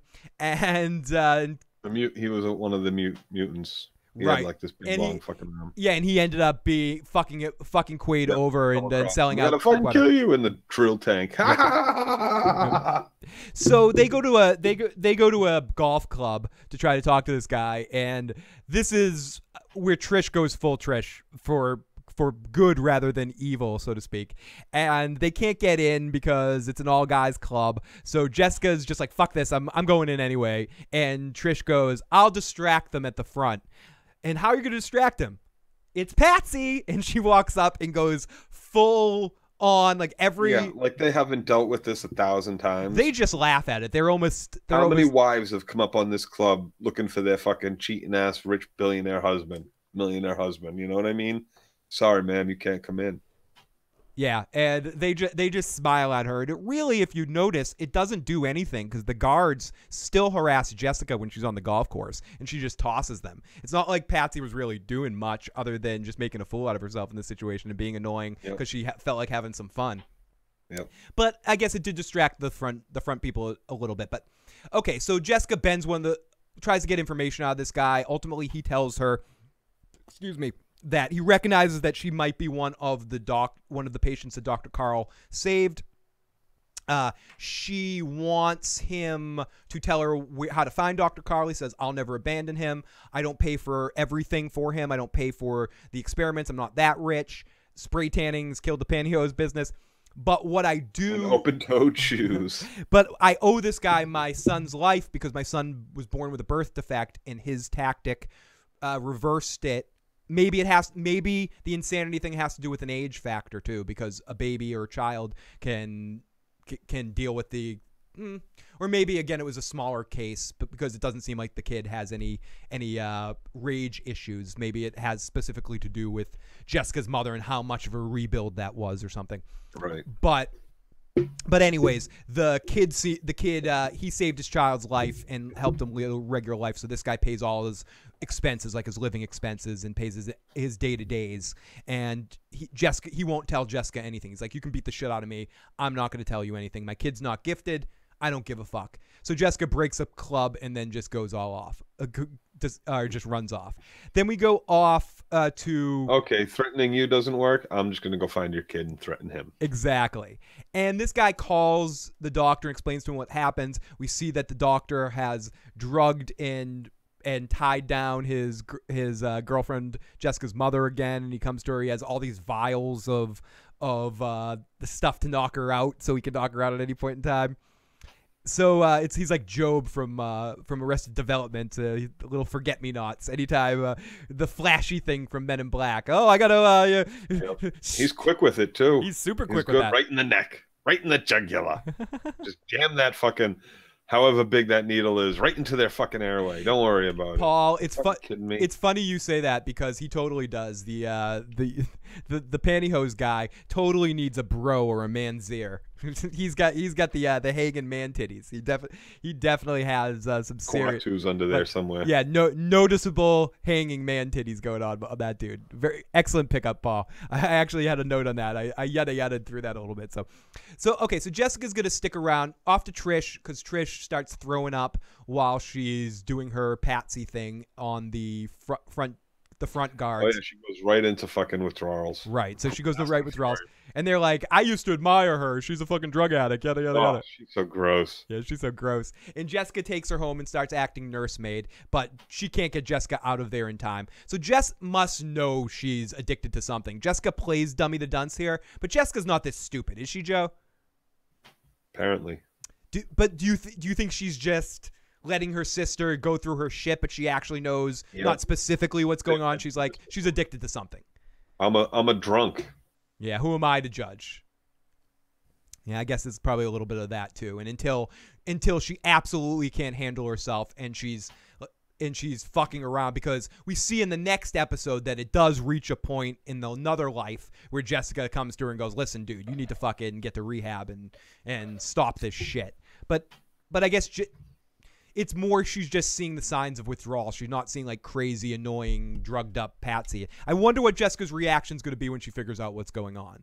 If she's going to just break the fucking inhaler on Trish and break it in half and be like, fuck you, you can't use this anymore. Crash.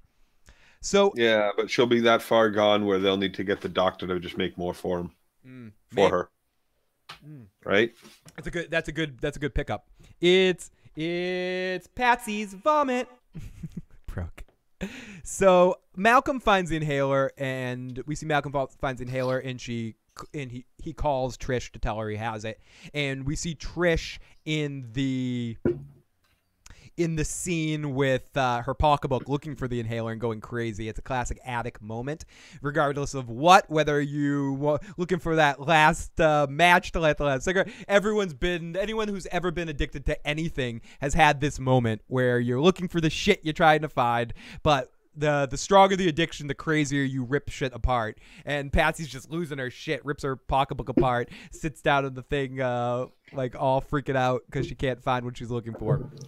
Yeah, where did she leave it anyway? She dropped it in the apartment. We see Malcolm pick it up, which is what eventually leads Malcolm over for Sexy Time USA. So we see Hogarth in bed, and the nurse comes in and shows her that she stole her pills and says, listen, I know what you want to know. I know what you have. This is what I'm going to tell you, that there is this nurse says, I used to care. She didn't tell her everything because she wasn't sure. There was another patient, a boy, that used to heal people with his hand. It was the Haitian from Heroes. No, they used to heal people with his hands. He didn't work every time. It made him sick to do it, but after I was attacked, he healed me. And yeah. So Hogarth finally gets some hope. I guess my question for you, because I missed that part. I missed that. Oh, did you miss that? Yeah, that's what the nurse tells Hogarth. And my question for you upon learning that information, I think it's very key that she says it does not work all the time. Do you think it worked on Jessica, but not on the mom? Or I'm just mean with Hogarth's story. Do you think this season, with a little Miss Cleo hat here for a second, and I know some people that are going to watch this know what happens, is Hogarth cured of her ailment by the end of the season? Of course. You think of course. Okay. Probably becomes supervillain or some shit. And French-Canadian Jason. I called in sick to watch this show. Mummy will be very mad. Mummy is very mad. She's very, very mad. Oui. Mummy is mad. Oh, she is mad. I am the French Jason. Me, ma, ch, ha, ha, t, ka. French Jason is angry. Sorry, broke. Heroes season 2. Come on into my croissants. You want a baguette? I'm trying to think of that. What's that? I was trying to think of the Flight of the Conchords. Fidi fa fa, ooh, fidi fa fa. I forget. Yeah, it's something like that. So Trish answers the door, and Malcolm's like, "Yo, I got your shit." And he's got the inhaler, and Malcolm starts talking because he wants to open up. I met the X today, and I'm feeling like the intellectual stimulation of the negative powers, the translation reign of human emotion. You know what I'm saying, Trish? And Trish is just sitting there like, okay, this is my allergies. This is why my eyes hurt. I'll be right back. And she just runs to the bathroom. And again, Malcolm being an addict. Better now. I'm better. Hey, what's up? I just went to the bathroom. She's on NZT now, and she's like, what were you saying, Malcolm? And she listens to 2 seconds of what he's saying, and she's contemplated it, and she goes, yeah, forget that. Let's just fuck. Yeah, let's just fuck. And she jumps on him and pulls down his pants, and we get some bum diddy bum diddy bum. Look at me. And then here we go. Wait, Joe, I gotta get the. I need you to look at me. Joe, let's get the music first. Look at me. I see you. I see you. Thank God. I see you. I felt the filthy whore. I see you.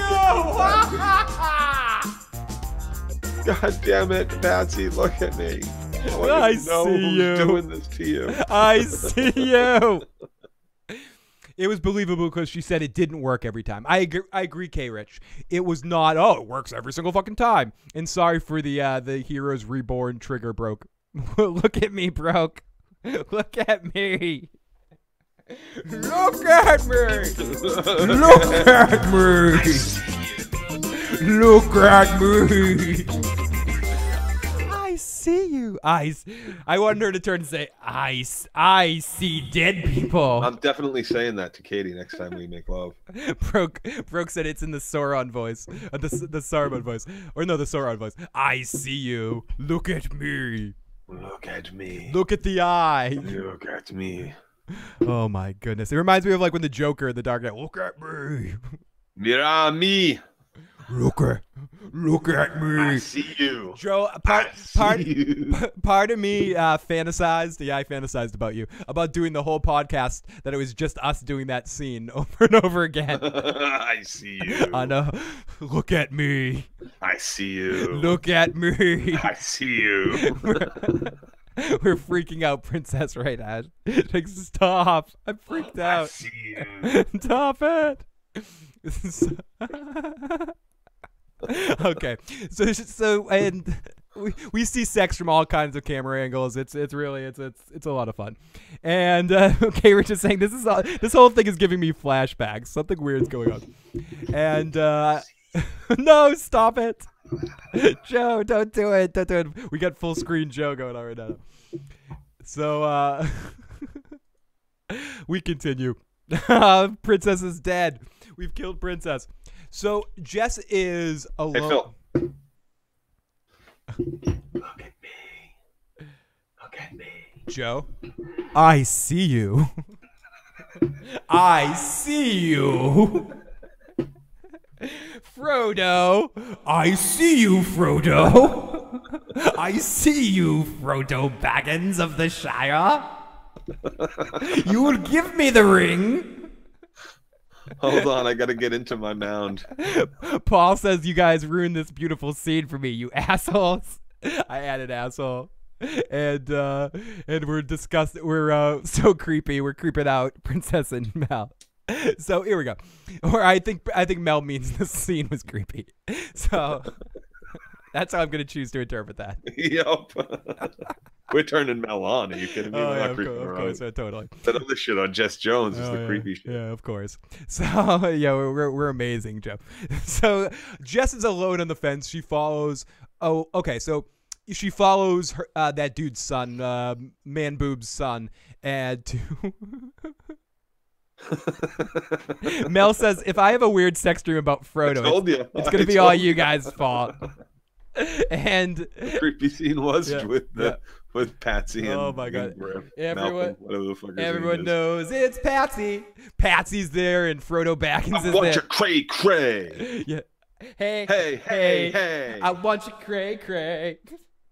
Oh wait, we're gonna get into hey you want your cray in a little bit. Oh god, that was the best television song since Let's Go to the Mall. So I'm very excited. Let's go to the mall. Let's go to the mall, y'all. So, anyways, so Jess is alone. Okay, so Jess finds this guy. She connects on FaceTime with the dad and says, "Tell me what you know," and he tells her. So she played the pad with music. Okay, so she sees, eventually she finds the situation. She gets to the doc's house. I'm yada-yadaing this. It's I kind of just, these notes I was a little bit more simple. So she eventually finds the house. She gets into the house. She goes in there. She finds the pad that plays the music. For some reason I couldn't read this. It says pad that plays the music, but I'm like, that can't be what I meant to say. But no, it is. She finds the pad that plays the music. And she looks at all the drugs and stuff. And at this point, you can tell on Jessica's face that she knows it's her mom. And this is where it's not surprising when she comes to face with her. She sees eventually the bottle of booze in there. Right. She spots the booze there in this moment too. And she goes, she says something's up. She finds a door. She opens it. She finds a hospital bed that has some shackles there. She walks around. We see some anti-scare cream perfume that smells familiar. We see some perfume, some anti-scar cream. We also see some perfume that looks familiar. The perfume then because she sees the picture of her and her brother. Yep, and the pieces all come together as Joe, thank you for playing music. I was gonna play a sound cue right there, but your sound cue is better than it ever could be. Then she drops straight soap opera shit right there, and then it goes. Well, that's not the music I wanted it to be, but I guess it works. And we find out this woman... My sister, my mother, my meat face, my mother, my meat face, my mother. Look at me, no. And I see you. I see you. And Jessica sees her. The mother takes off the wig. We see the back of her head is the person we saw earlier, and her mother. She goes, Jessica, it's mom. And she nods, and that's the end of our episode 6. We have one more episode to talk about here, which is episode 7. It's a complete flashback. And it's a complete flashback episode, similar to a Daredevil episode that we got in season 1 of Daredevil that we got from Wilson Fisk. The episode where we sort of just flashed back with him and went all through his storyline in the episode. I love that they did this. It definitely informed things. It's better than doing flashbacks in an episode themselves. If you want to do a flashback like this, something like this, I like it better, especially in a binge-watchy kind of show. It was a weird place to leave off for a 3-episode arc.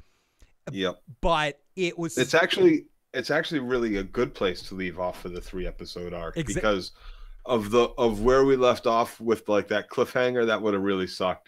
So that still kind of leaves off the cliffhanger, but it gives us it fills in the whole backstory, and then that's where that ends off, and then we'll get back to our little cliffhanger there.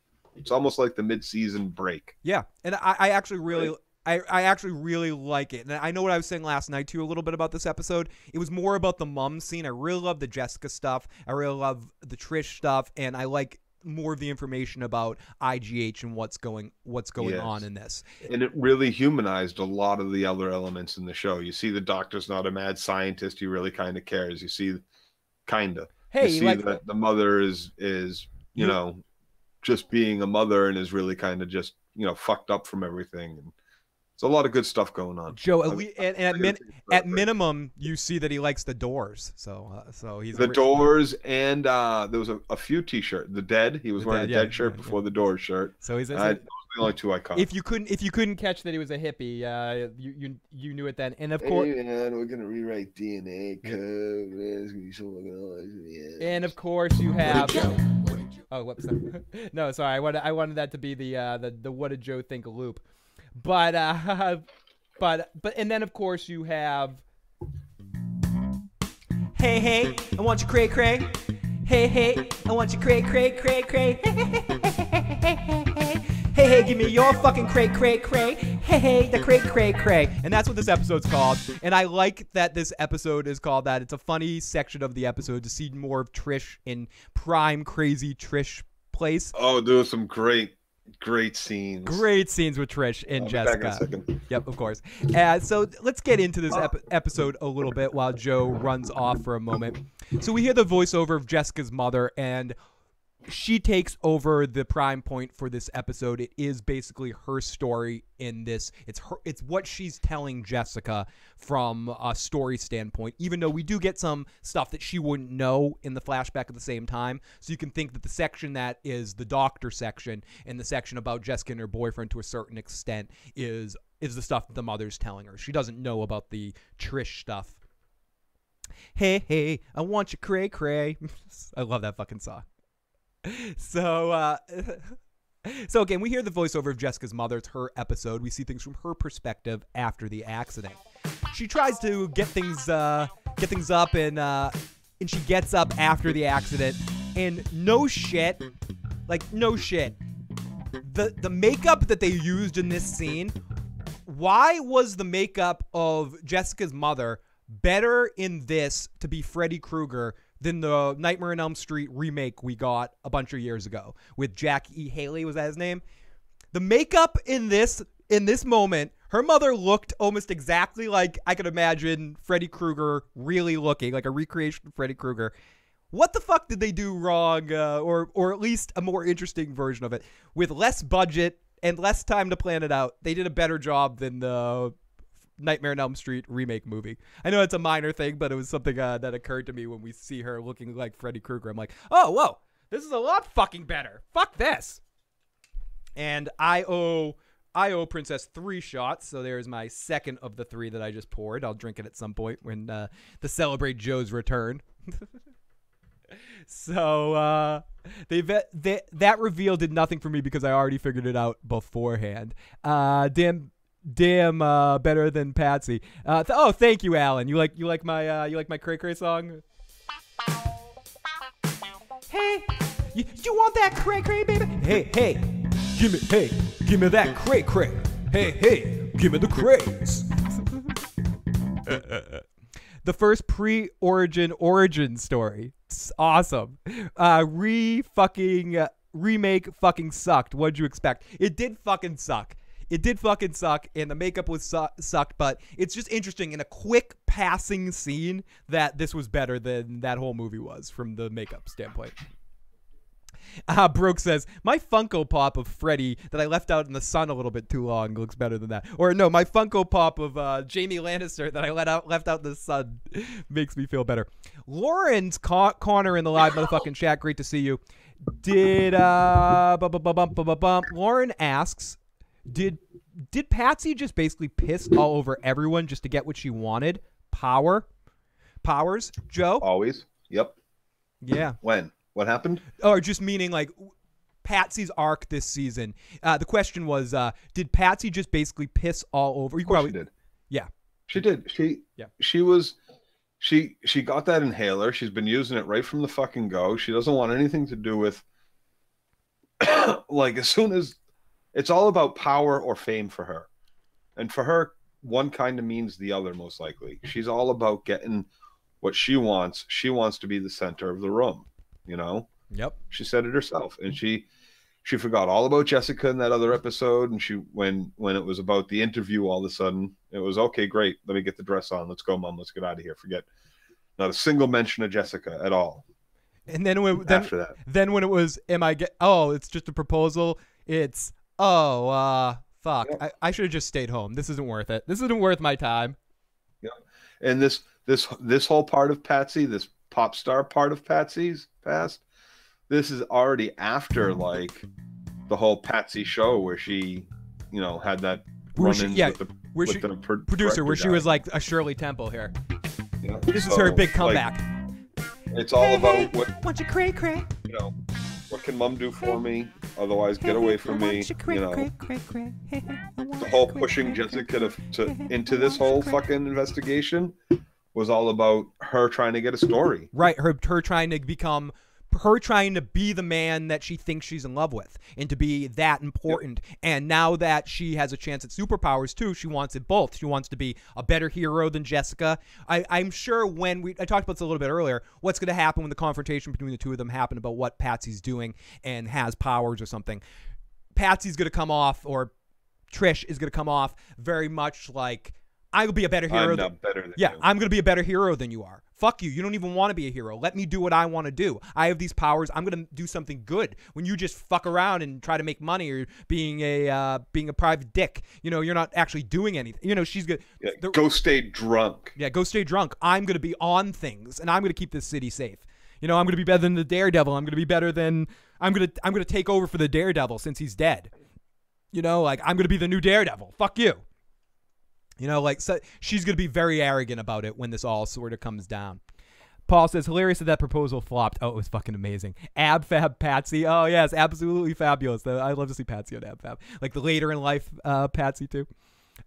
It's my favorite show ever. Ab Fab is a great. I used to have Joe and I were friends with a couple of girls that were huge fans of that, Jen and Joanne.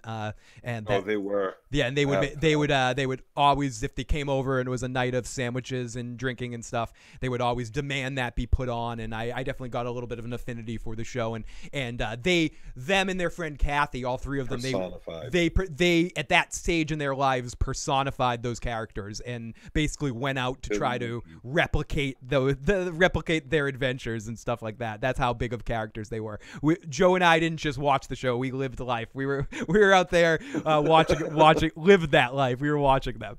So we see Jessica's mother, and the one thing I said before you left, Joe, was at the beginning of this episode we see Jessica's mother's face looking like Freddy Krueger and looking better than the entire Nightmare on Elm Street remake movies makeup for Freddy Krueger.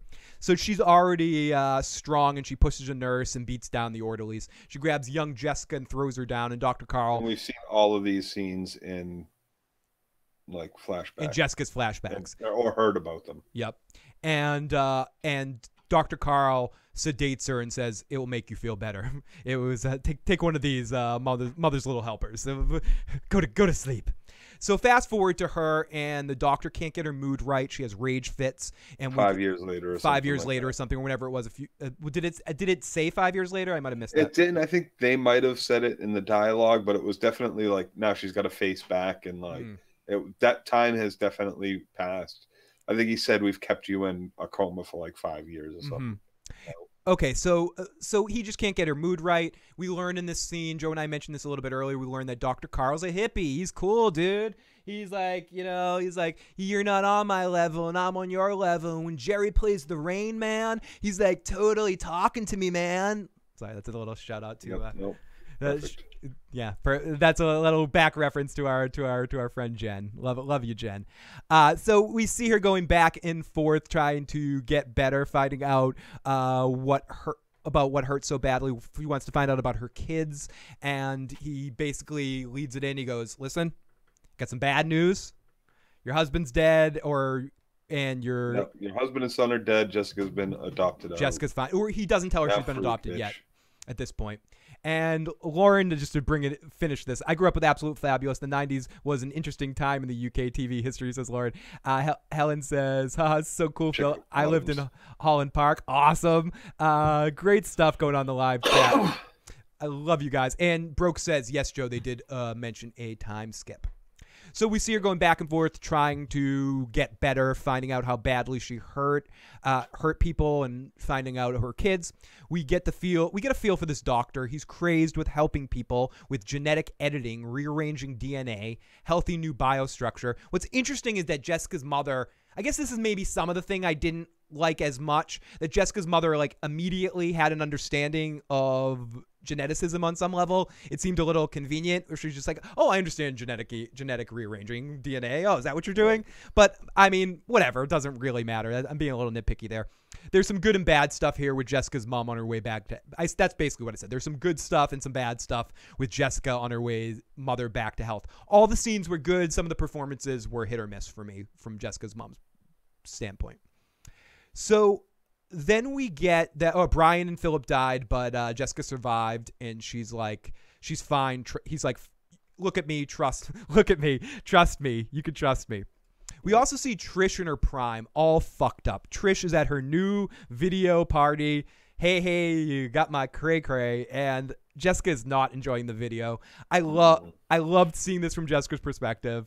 Hey, I want you cray, and Trish is just constantly looking over to Jessica for verification. Jessica's all a good girl. I'm in school. I'm trying to do good. Why are you fucking with my shit? Trying to tell me all this crap?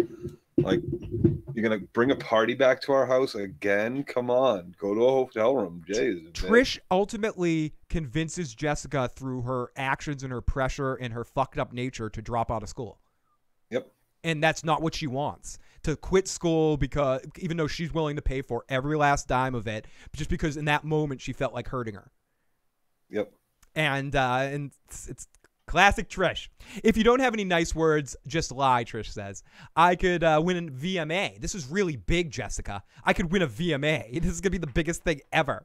Don't fuck with my high, dude. It's really Trish just picking a fight, like trying to be the, like if you're gonna be in my, K Rich, thank you for that information. I did not remember that. And K Rich is saying, remember that her mom was a super mathematician. I did not remember that.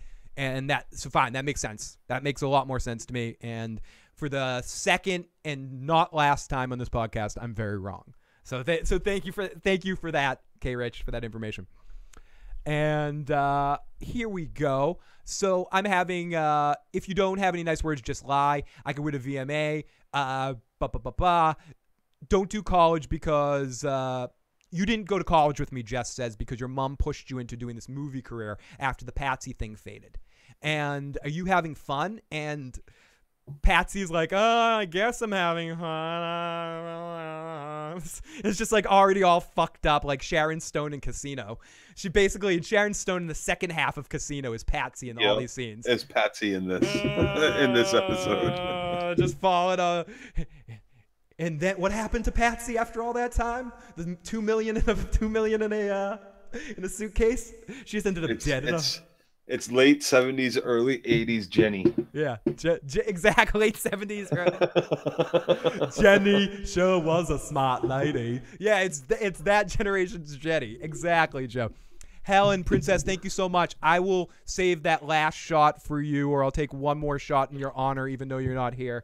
Or pour your last shot as you're leaving. That's what I'll do, because I owed you 3, and I'm a man of my word. I pay my bills. So thank you so much for the super chat donations, Helen. Maybe next time you'll get that choose a review and can make Joe and I review Honey Boo Boo. Here we go. Holy fuck. The North definitely salutes you. Northeast salutes you too. Okay, so you're having fun. I'm having fun. I'm having bourbon. I don't drink the bubbly. So more Jess and Patsy's mom. And it's just funny watching these two interact. I love seeing Jessica's whole reaction to this woman and how she just cast her out of her life and just calls her out on her bullshit and threatens her. It doesn't actually hurt her, but this is another example of Jessica using her power for fun good rather than evil, where she's just like, she knows I can kill her, so I can basically threaten her and shut her up. But the mother knows Jess won't, but kind of relents to it because never can tell, because she just doesn't trust Jess. Sorry, I was thinking about something else as I'm taking that shot.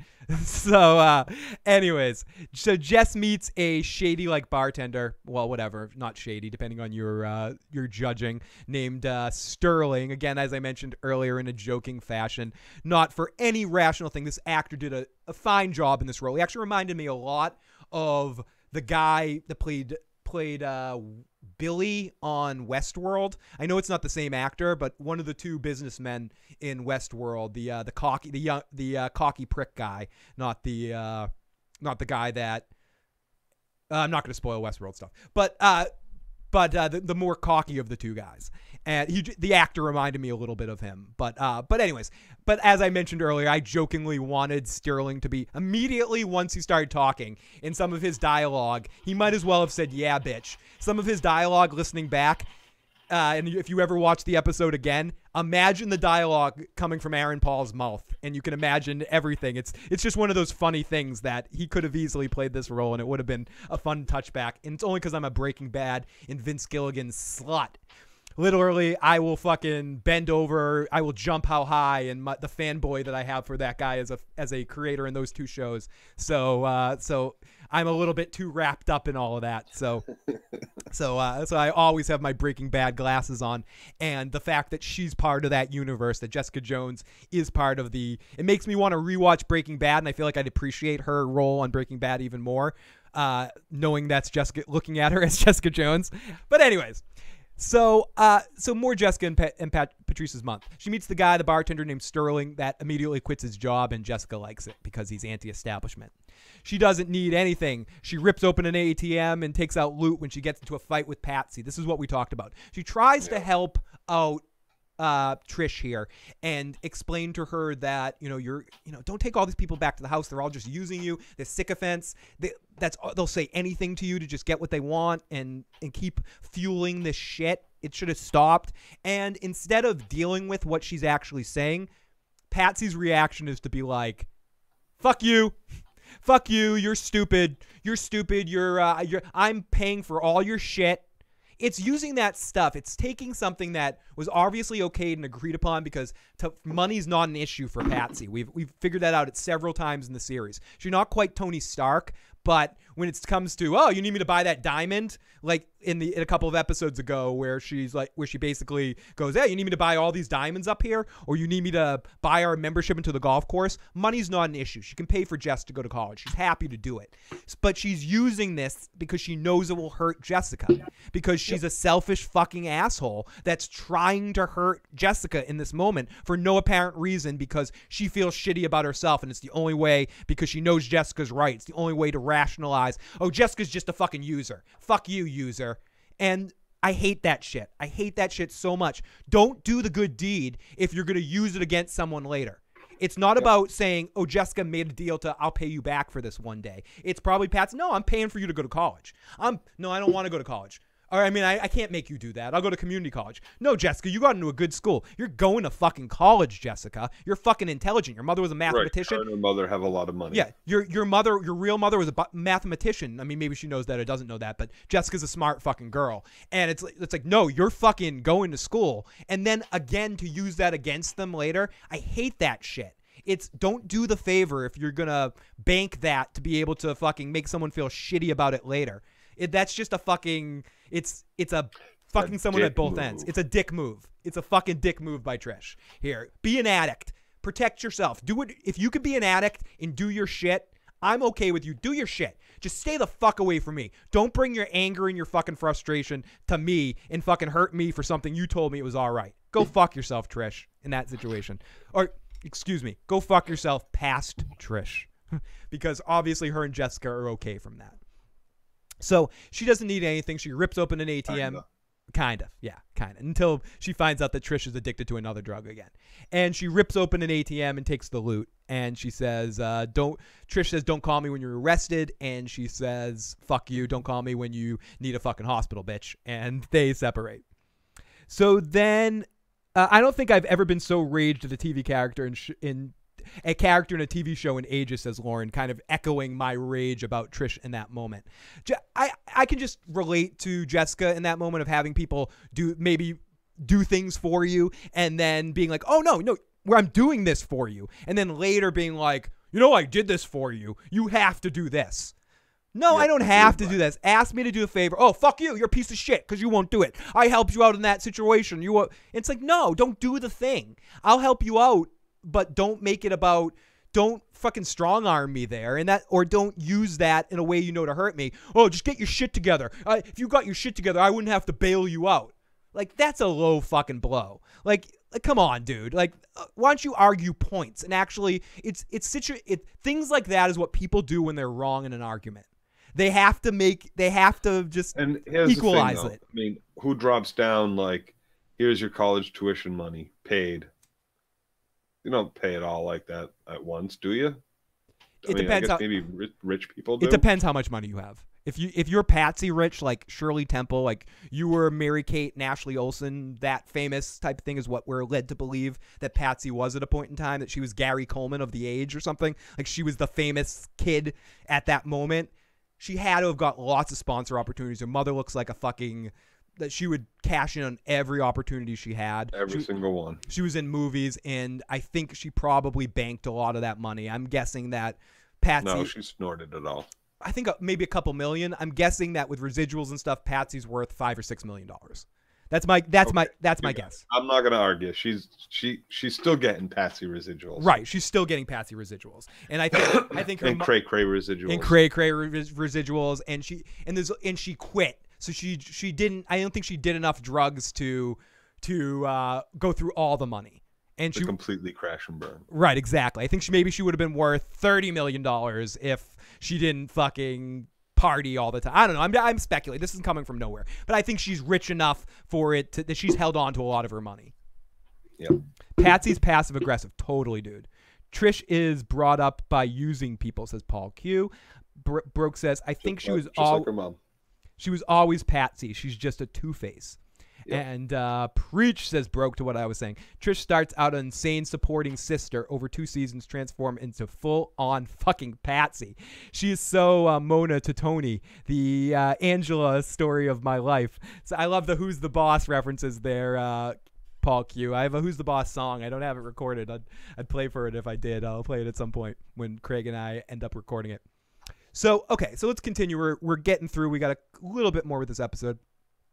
So we see Dr. Carl with his door shirt. We catch in on Mom after. Oh, I forgot to mention at the end of that scene with steering from the ATM, Sterling sees Jessica steal from the ATM, likes it, is kind of turned on by the thought of a super strong. And they go on a Bonnie Clyde crime wave while they're trying to live together. Exactly, they have a little thing going on. So we go back to Jessica's mother, who has a new wig, is looking better, and Dr. Carl with his door shirt is trying to light her fire. No, they're flirty and stuff, and is trying to talk through, the issues and rage problems that Jessica's mother has and where they came from.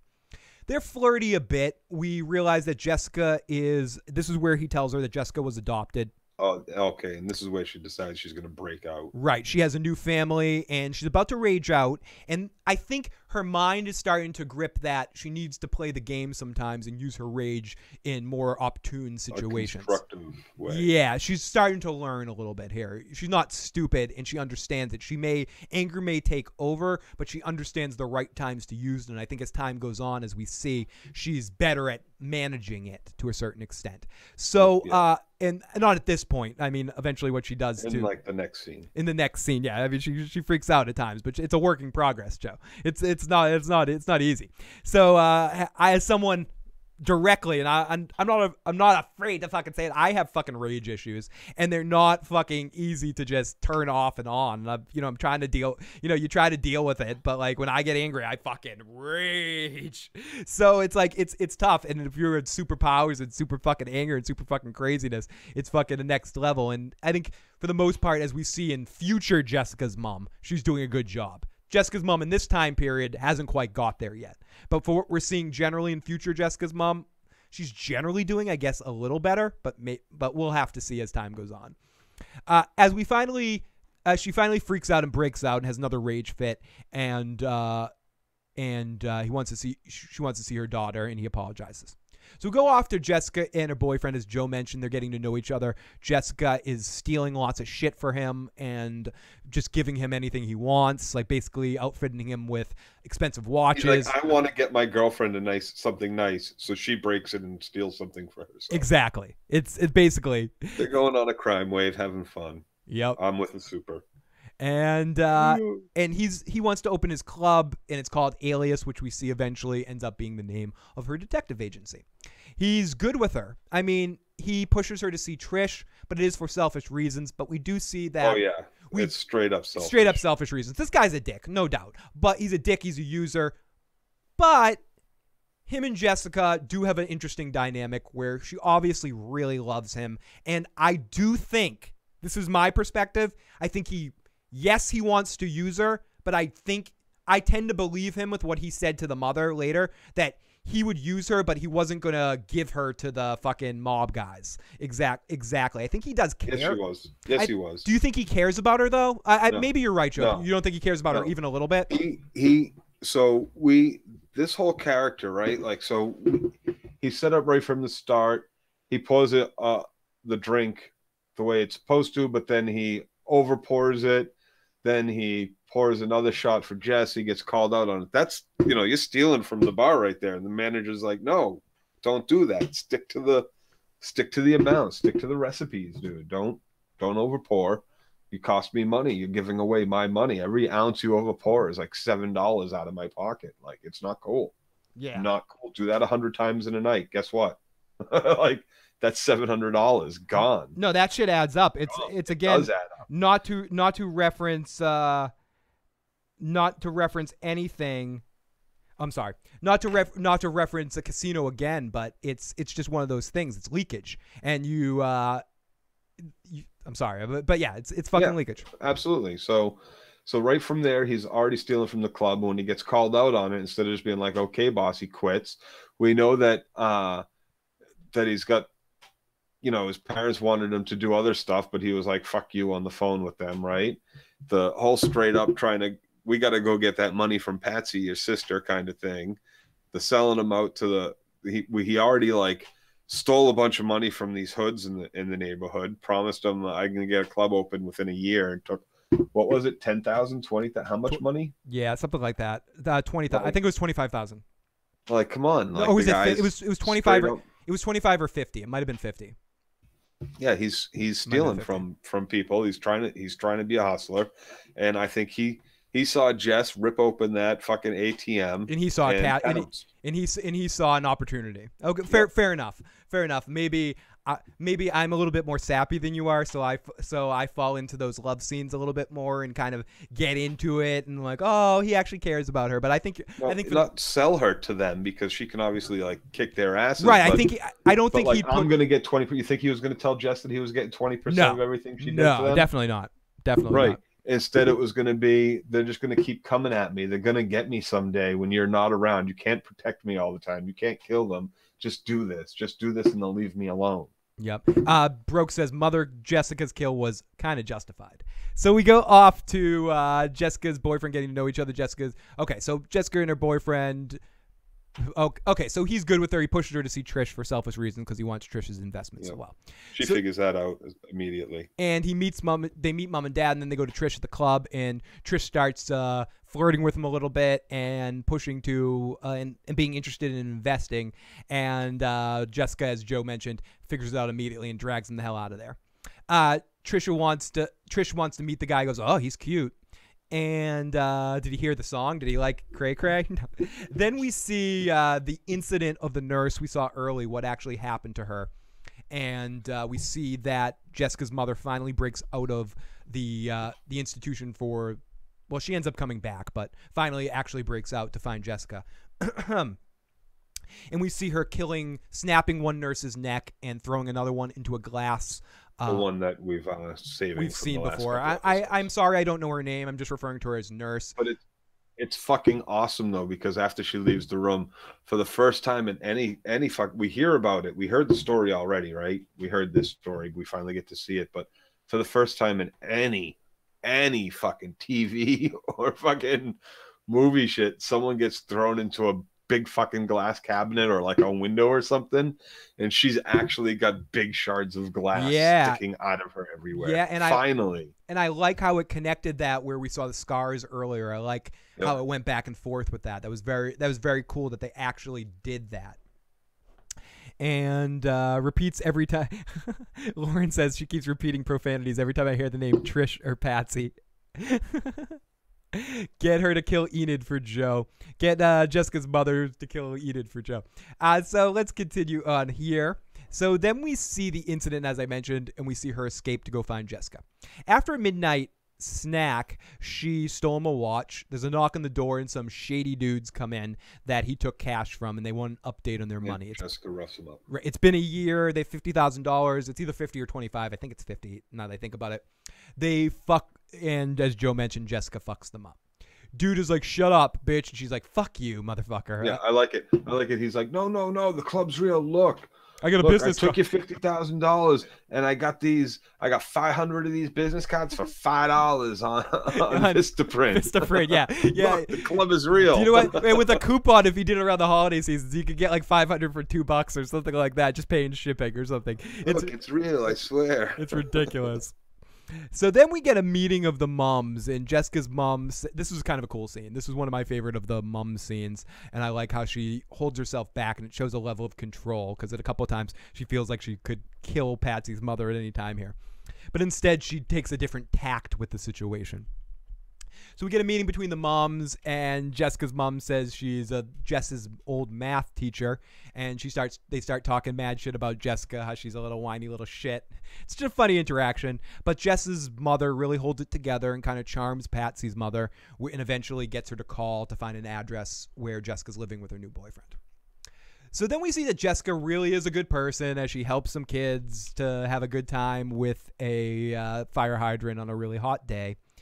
But Jessica's boyfriend shows up, and so they go to a bar, and Jessica goes to the bathroom, and Jessica's mother shows up. Jessica's mother follows her to the bathroom, gives her a tampon, and they have a little interaction where Jessica's going to buy her a drink later, and the mother's like, I would really like that. It's actually real sensible and relaxed, and they really lull you, and the more I talk about this episode, the more I like it, because they really lull you into a sense of, you knew it wasn't, but they lull you into it where, okay, this is going to all go pretty good. Or not pretty good, but it might not go completely bad. Or what I thought was going to happen didn't exactly happen.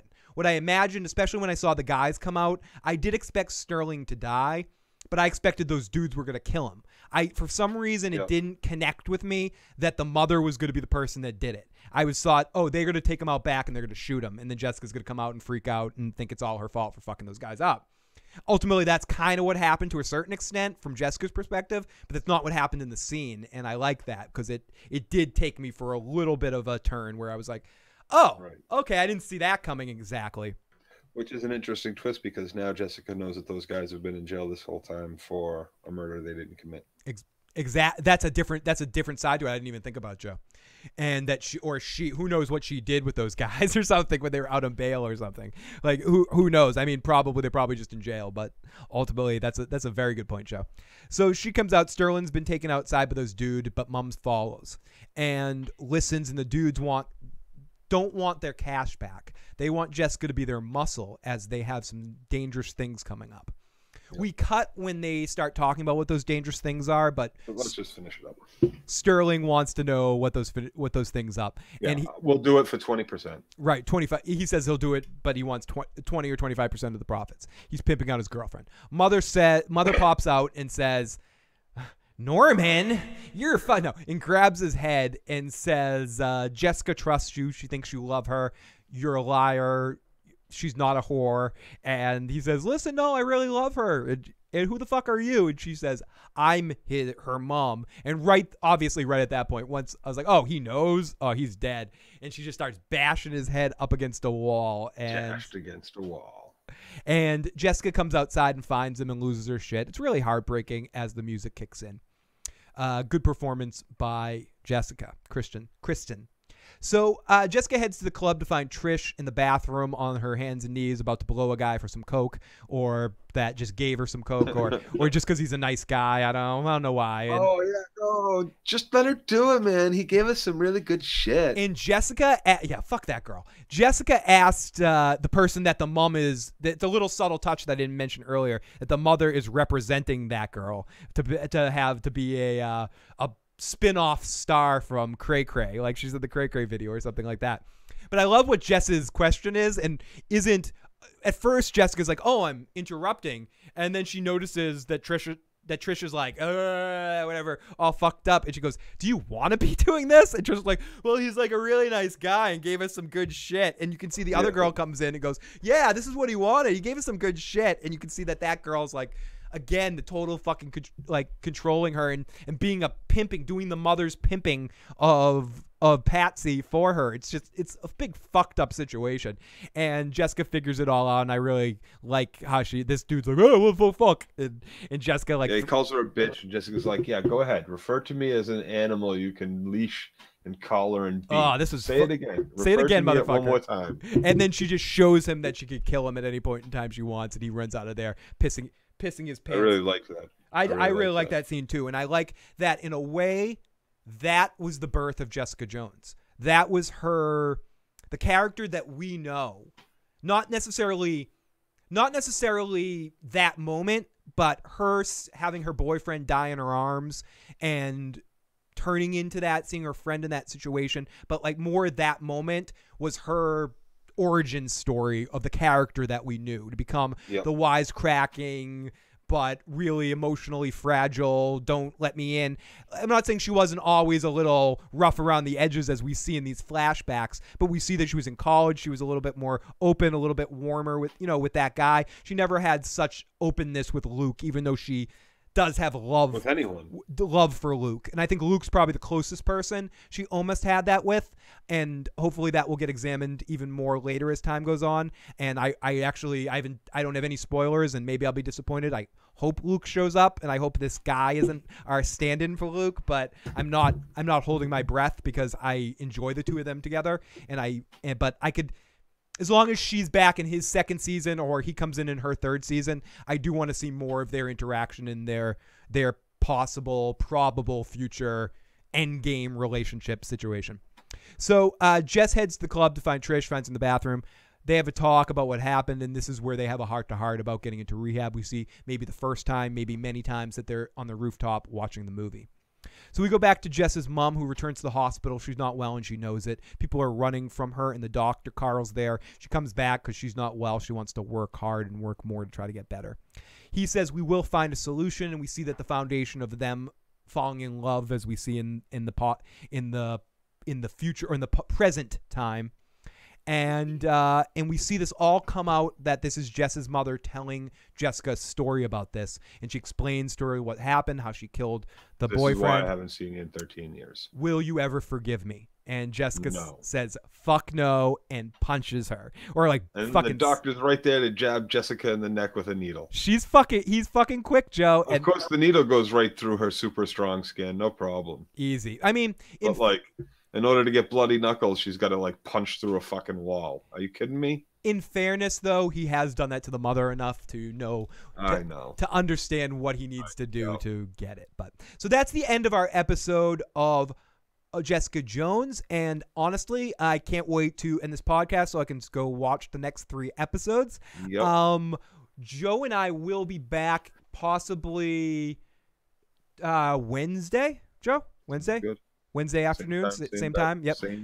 Same bat time, same Jessica time, same Jessica channel. We'll be back on Wednesday at 1 p.m. to talk some more Jessica Jones.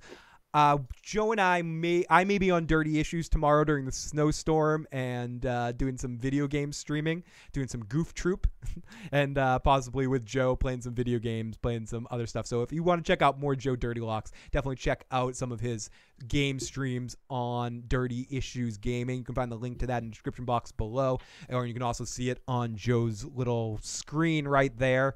and that's where Joe's streaming almost every day, doing different video games. Tends to lock into one game, but sometimes switches it up, and him and Katie pops on over there too. If you guys are missing some Katie Crow, she tends to be a little bit more active over there. And she will be back, as we mentioned before, on Game of Thrones streams later. But you can hear Joe and Katie do occasional streams, especially of the Telltale video games.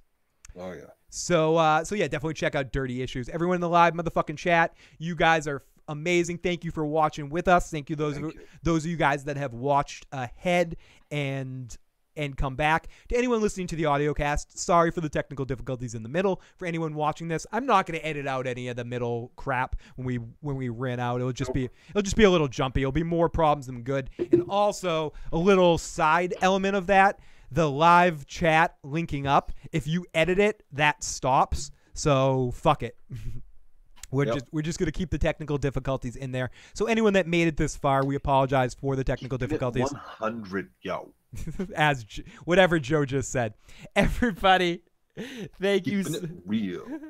Everybody, thank you so much. We'll be back in a couple of days for more fun, and we'll be back sooner than you think on the channel for more random podcasts and silliness. Joe, thank you so much. Thank you to everyone in the live chat. Mel, Broke, Alan, Paul, K. Rich, Lauren, Princess, Jimmy, all our friends that have been popping in here today. Really do appreciate it. Talk to you guys next time. Later. Peace.